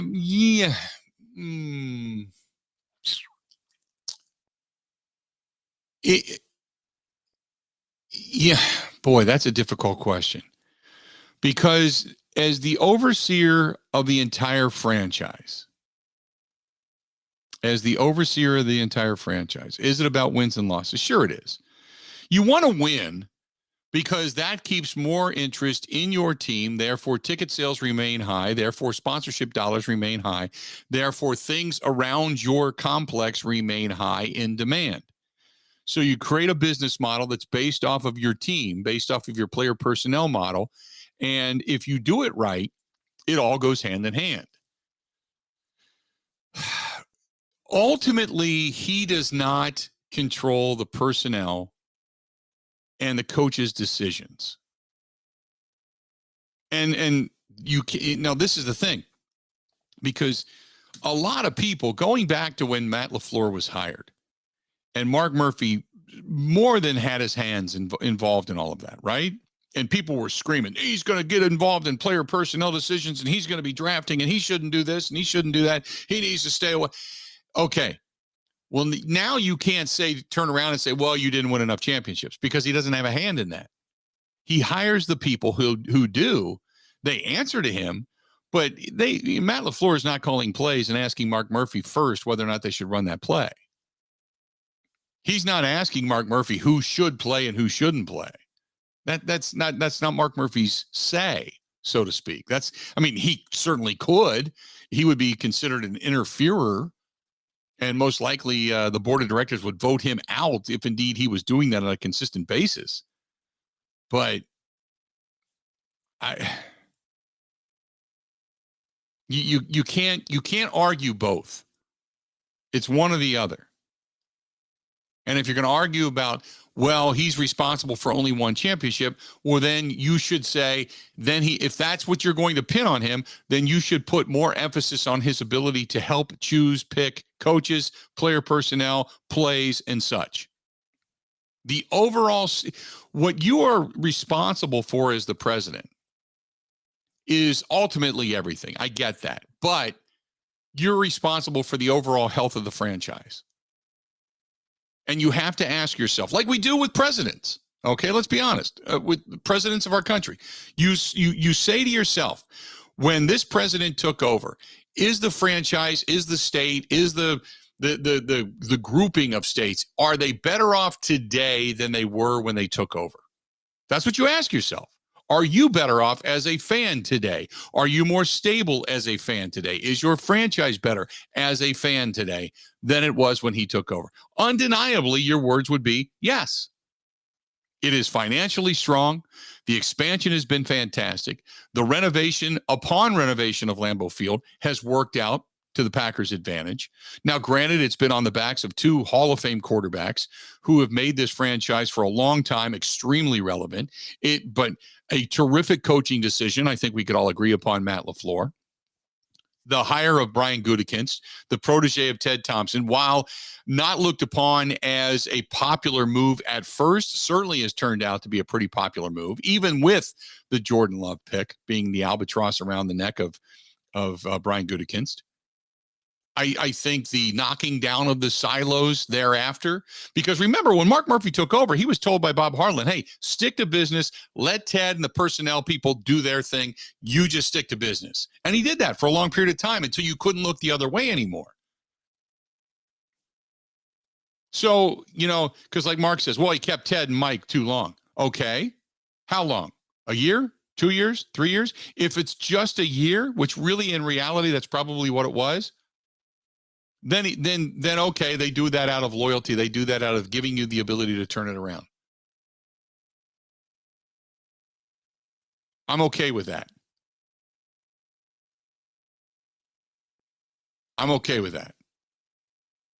But because you look at other situations where they're knee-jerk and they make change after change after change after change, and who knows if the circumstance, the year that they would have made the change when you would have liked them to make a fire or a hire, would have been the same for this franchise at that period of time. Would they have gotten Matt LaFleur? Maybe not. Would he have been on their radar? Maybe not. I think we can all look at the TJ Watt miss and say, are you kidding me? I think we can all look at the Jordan Love miss and say, are you kidding me? I get it. We could say that about every regime, though. You hold up, Ron Wolf as the architect of the new and improved Green Bay Packers who brought the title back to Titletown. But remember, there were some pretty bad picks in there along the way. It's just a culmination of everything coming together at the right time with a new coach, with a new quarterback, with a bona fide superstar to put the franchise back on the map. All of that came together at the right time, but not every pick was perfect. So I would say, is the franchise better today than it was when he took over? When he took over, Bob Harlan got the franchise back on its feet and said, okay, crisis averted. Now just put it on cruise control and accentuate it. And that's exactly what Mark Murphy did. You can't argue with that. This franchise today is more financially stable, more viable, has grown more exponentially in the last couple of decades. And it's all been underneath Mark Murphy, who strategically put together a hell of a business plan. I think you would have to admit that. 877-867-1670, 877-867-1670. Hit us up. Do you feel that Mark Murphy has done a great job, a good job, an adequate job, subpar job, or a bad job when it comes to being the longtime president of the Green Bay Packers? 877-867-1670. Again, 877-867-1670. I want to know your opinion when we come back. I want to get some people on the line on this.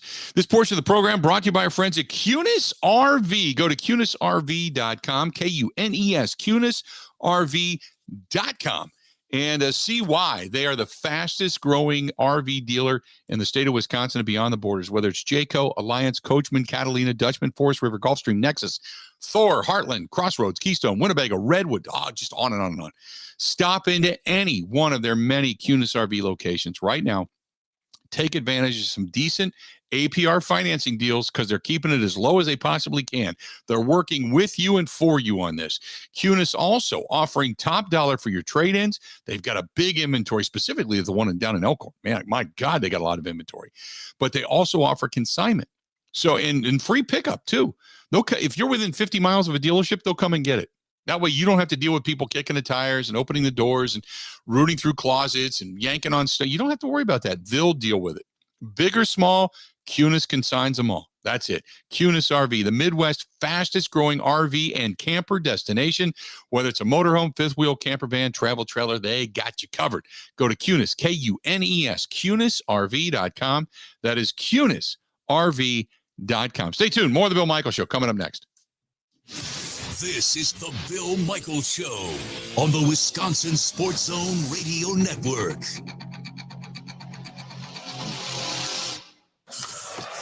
I hate being late to the ballpark. You just missed a home run. Gina Della from Pella. I can't believe my seat is next to yours. Peanut?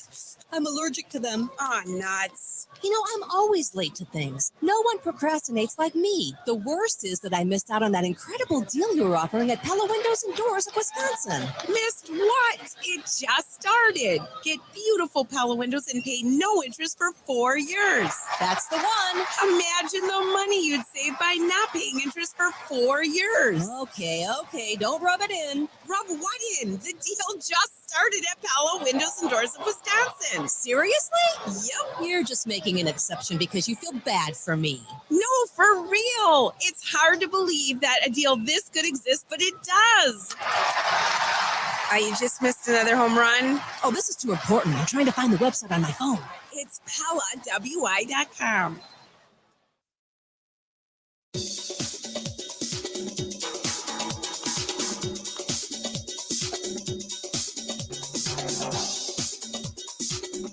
Bill Michaels will resume in 3 minutes.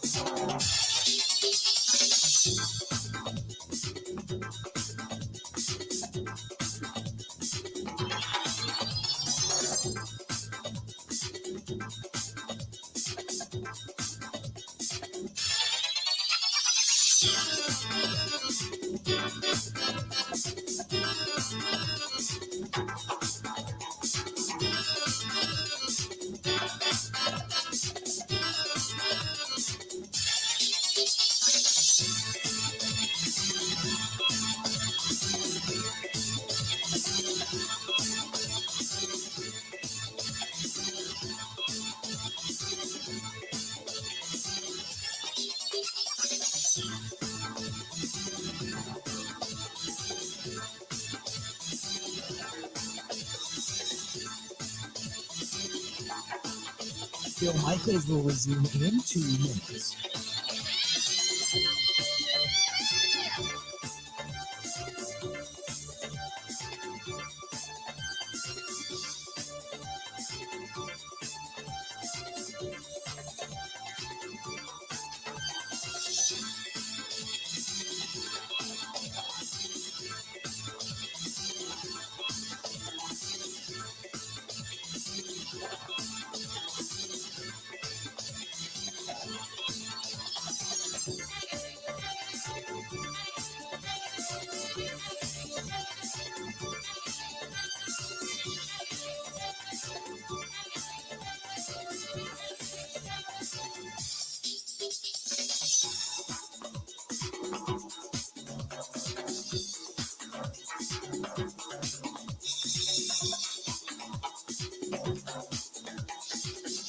Bill Michaels will resume in 1 minute.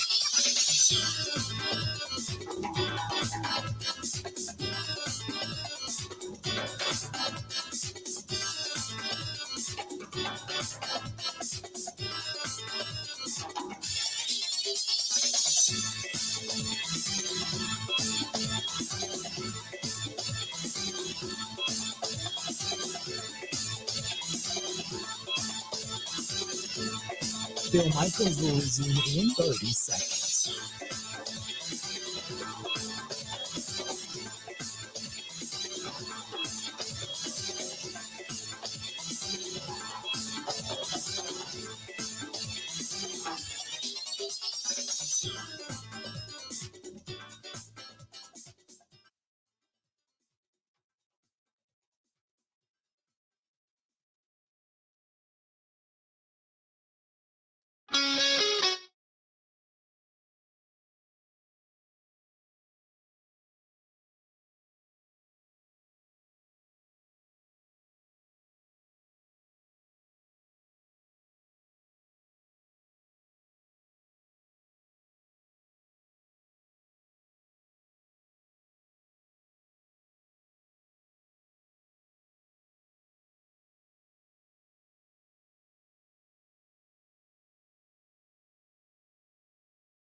Glad to have you back.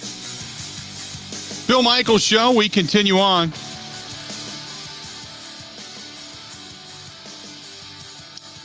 Hopefully you're enjoying your day. A couple of segments to go before we get out of here. This is from Bruce. Bruce says, in regards to Mark Murphy, I think he's done a fantastic job at building awareness for the properties around Lambeau Field. The Titletown District is a spectacular venue with restaurants, physical therapy areas, the sledding hill. He says that there have been many events and many things that have gone on there. It is a must-see for fans that come into town just to be able to go and play on an actual football field, kick a field goal or throw a pass to a kid, which is an ultimate experience. It is. I wonder how long that's going to last, because that is valuable property to just make a football field. You wonder where the revenue is going to be on that eventually. Because you can see down the road, you can see what else is going to happen. You can see the other properties in the area. Eventually, it's going to go from 1 level to 2 levels to 3 levels of parking. It's going to be everything that the Green Bay Packers need to thrive and survive when it comes to raising funds. Eventually it's coming, right? Right? It's just, it's coming. You just wonder when. What's going to be the next project for the Packers? Maybe that's for the next president to decide. This is from Emmett, who says, did you hear what the commissioner, Rob Manfred, had to say when you talk about the business of baseball? He said, believe me, we hate blackouts as much as fans do. I did not hear that, but I've been reading that. Apparently he said it on a podcast somewhere. I don't know the specifics of it, but he apparently, look, the commissioner of baseball has, he was most recently criticized for really not loving the game of baseball. And he said, that's a joke. I mean, how could I not love the game of baseball? And he harkens back to being a kid and going to games and such. I get all of that. But when you say you hate blackouts as much as the fans do, come on. Then why is your own app set up for failure? Right? Why is your own app set up not to allow people in those particular markets see those particular things? Come on. That's crazy. You're saying what you want the fans to believe rather than what is actually the truth.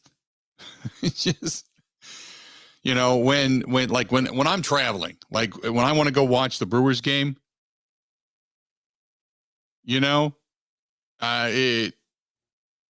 and you can't see it, even if you're out of market, but because your zip code is in the market for the Brewers, come on. That's not fan. Baseball has been probably one of the most fan unfriendly viewing experiences. I'm lucky because I live in the Milwaukee area. I have the cable system with Bally's that carries the Brewers games, and I do it mainly for work. So I get it. I pay attention to it. But overall, the complaints of Major League Baseball, it's the complaints of Major League Baseball, let's put it this way, far outweigh any other sport. Far outweigh any other sport. Maybe it's because people who love baseball more complain louder, or maybe it's because baseball has an issue. The NFL doesn't have that issue. We all know that. 877-867-1670, 877-867-1670. If you want to hit us up, please feel free to go ahead and do so. Am I wrong there, Ben? Do we seem to get more complaints about Major League Baseball than anything? You're not wrong.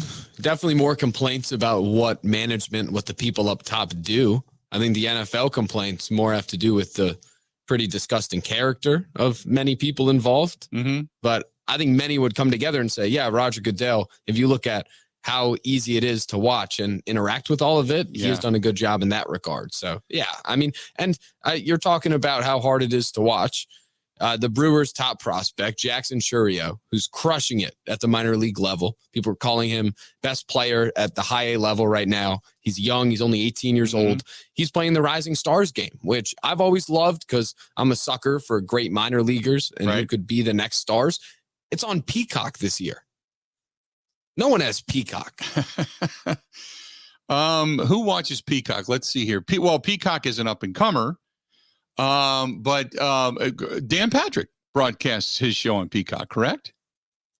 I could not tell you. I think he does. Well, they had the U.S. Open on Peacock for the first however many minutes, which was a joke because then you turn that on and pay for it just to watch the guys in 50th place finish the second hole, yet they still run ads. Right. So I have a lot of problems about streaming taking over streaming sports, TV. I cannot stand that. The Hulu. I got rid of the live stuff because of all the crap. They kept escalating the price and saying they were cheaper than cable. And they're as much, if for one specific streaming entity, they're as much as some of the lower end cables now. And the fact that they're paying millions of dollars to athletes to go sit there and act like they're spending money, it's a joke. So I got rid of it on principle. It's probably not the smartest thing to do, but I don't care. Hulu just sucks. 877-867-1670. This is from Dave. Dave says, you're going to get a chance to get Matt Kenseth on next week. He's going to be racing at Slinger for the Nationals. I will not be here, but Ben, feel free. Cambridge, Wisconsin's own Matt Kenseth, driving, I believe, the number 20 car, the WABAM car, WABAM, at the WABAM Nationals, coming up next Tuesday, July 12th at Slinger. 200 laps, from what I understand. 200 laps at Slinger. Have you ever been to Slinger Speedway, Ben? No, I have not. It is like racing in a salad bowl. 200 laps. I can't even imagine that. Would you call that a big boy race course? Yeah, because some of the greats have raced there. And if you ask some of the people like in NASCAR and such about Slinger, they know Slinger. There's been quite a few that have either raced there or know somebody who's raced there. Slinger's a well-known track in racing and specifically in NASCAR. So is it a big boy course? Yeah, I would say it is. Is it, a half mile or a mile? No. But it is, it's a whole lot of, I mean, that's the way it sounds. Because you race 100 yards and you're slamming the brakes on going into a turn, and then you're racing 100 yards and slamming the brakes on, jamming down into that low turn. And the one end of the bank, the south end, really has a steep bank. I mean, like I said, it's racing in a salad bowl. The other end kind of flattens out, and you really got to watch getting on it because you can fishtail and lose it right there heading into the start finish line. So it's just a whole different animal. But I'll tell you this. If you're not used to racing there, man, the first time I raced there, I got sick. It was like, oh my God, up and down and up and down. But it's a great track. They put a lot of money back into it to make the track and the stands and the experience so much better. So yeah, I'd call it a big boy course. I would. So on a scale from TPC Craig Ranch to Brookline, it's like a 6. Yeah. You think? You don't have to actually respond to that. No, it's my brain. From the courses that I've seen, it's better than most. I'd probably say it's in the. No, I'm not talking like road. If take out the large circuits, take out the Dovers and take out Daytona and Road America and Indy and take those out. I'm talking about just racetracks, local racetracks. I've been to maybe 20 in my day. And Lawrenceburg Speedway, Queen City Motor Speedway. I've been to La Crosse Motor Speedway, Madison. I've been to Hale, back when they had Hale's Corners. I've been to Chicago Motor Speedway, Kentucky Motor Speedway, some of the bigger ones. And a lot of the smaller ones in the Indiana and Cincinnati area growing up, it's a pretty good track. It's better than most. I mean, God knows it's better than, let's say, Lawrenceburg, where I grew up, where the stands were rickety. Every time you sat down, you got a splinter in your ass. I mean, yeah, it's a much nicer track. Let's do this. We're woefully late for a break. One more before we get out of here. Stay tuned. We got a lot more of the Bill Michaels Show coming up next. Covering Wisconsin sports like a blanket. This is the Bill Michaels Show on the Wisconsin Sports Zone Radio Network. One of the worst things that you can hear, you have cancer. The worst is when you hear the words, your child has cancer. When a child is diagnosed with cancer, it changes their world. Sometimes they can't even do things that they really love, like playing soccer, riding a bike, going to prom, attending school. Children with cancer spend a lot of time away from others, time in the hospital, treatments, tired, nauseous, and they feel isolated. That's where Special Spaces Wisconsin steps in. They provide these children with a special space where they can not only sleep, but they can play, they can heal, they can spend time away from the challenges of their illness. It's a customized bedroom designed just for them. How about a princess castle or a pirate ship or a sports-themed bedroom? They transform that child's existing bedroom into a place that only he or she can imagine, a place for them just to be a kid. This effort is done with teams of dedicated volunteers and sponsors, just like our friends from Pella Windows and Doors of Wisconsin and all the community partners. If you'd like to find out more or to donate, go to specialspaces.org. That is specialspaces.org.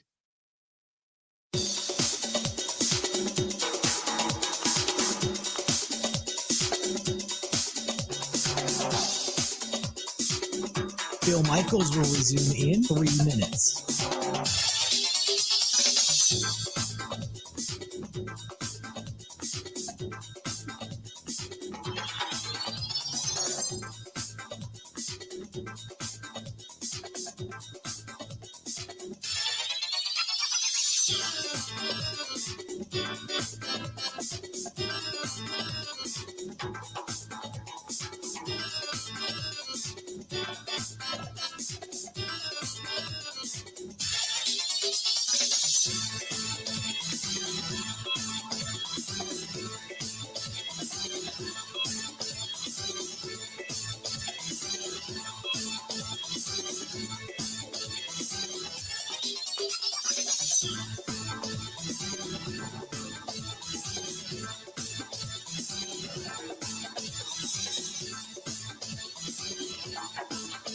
Bill Michaels will resume in 2 minutes.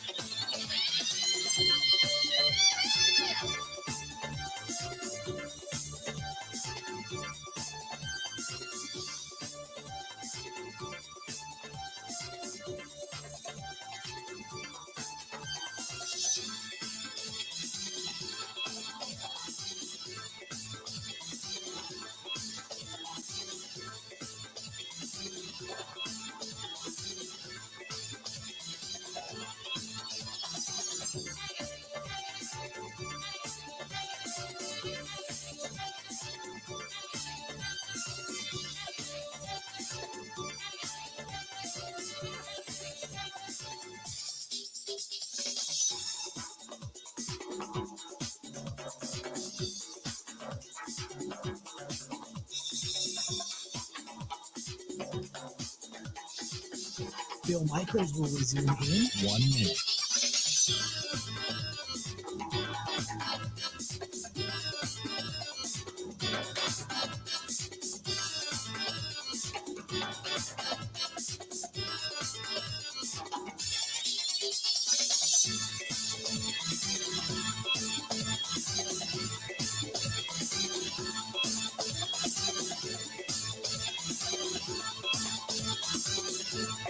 Bill Michaels will resume in 30 seconds.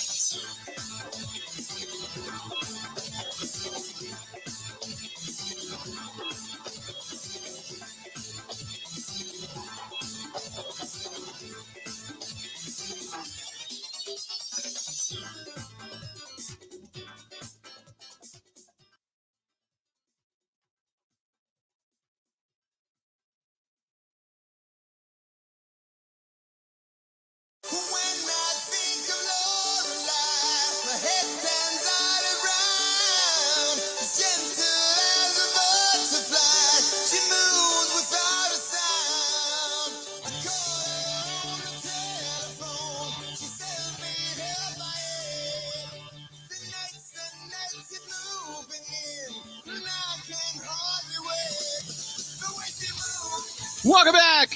Final segment of the Bill Michaels Show before we get out of here today. Brewers off tonight, and they entertain a 3-game series with the Pirates coming up this weekend. at American Family Field. The breaking news of the day, Rafael Nadal pulls out of Wimbledon's semifinals because of an abdominal tear.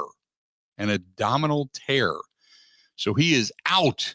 No mo. By the way, speaking of the Pirates coming to town, they have a doubleheader today with the Reds. Already getting underway. Bottom of the third right now. They're scoreless down at Great American Ballpark. And then they've got another one coming up tonight. That'll be a 6:10 Central Time start time. So they will have played 2 games prior to coming in to tomorrow's contest with the Brewers. Just an FYI. The Cubs on the road tonight, too, taking on the Dodgers after getting out of American Family Field yesterday with a victory of the series and a victory over the Brewers.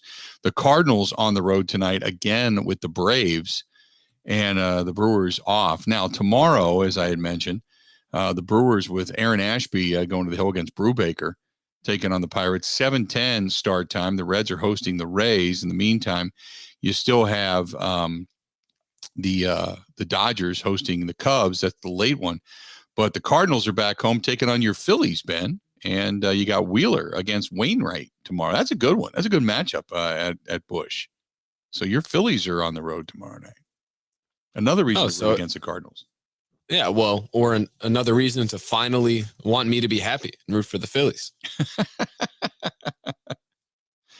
Okay, I can see it. You know what's funny is I'm sitting here today, and I don't know if you've heard the buzzing in the background. Have you heard that at all?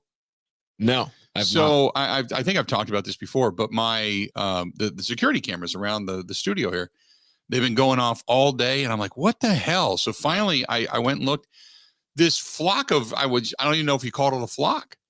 It's a bunch of turkeys walking around the neighborhood, but they have started to make my backyard the pass between neighborhoods, I guess, and the turkeys everywhere.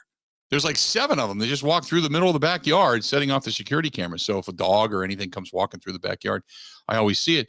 But it's been going crazy. I'm finally like, what the hell? Because usually it's a delivery of some type. Somebody's showing up to make a delivery of some type. But today, no, turkeys. Turkeys been setting the cameras off all damn day. Oh, hell yeah. There's some joke to be made about talking bowling there, but I don't know what it is. So tomorrow it's you and Zach Heilprin. I would assume you guys are going to kind of cover a little bit. Now, what do you got coming up tonight on Kenny and Heilprin, by the way? We're talking realignment, as has been the case for a while, just nonstop. What's next? What could the Big Ten do? What does it mean for Wisconsin? Right. We're also talking quarterback recruiting because Wisconsin's been missing out on a lot of their top targets. So we're answering and displaying the question of, does Wisconsin have a quarterback recruiting problem at this moment? Well, I look forward to that. I will actually be listening. I'm going to be on the road a little bit, but I'll be listening tonight. So I'm looking forward to that. And then tomorrow, you've got Heilprin. Zach Heilprin is going to be joining you. And then, in addition to that, you've got yourself and Grant Bills all next week on the program. Yes, indeed. I will be back a week from Monday. A running back for Wisconsin is joining us. I'm not going to say who, but tomorrow at 12:30.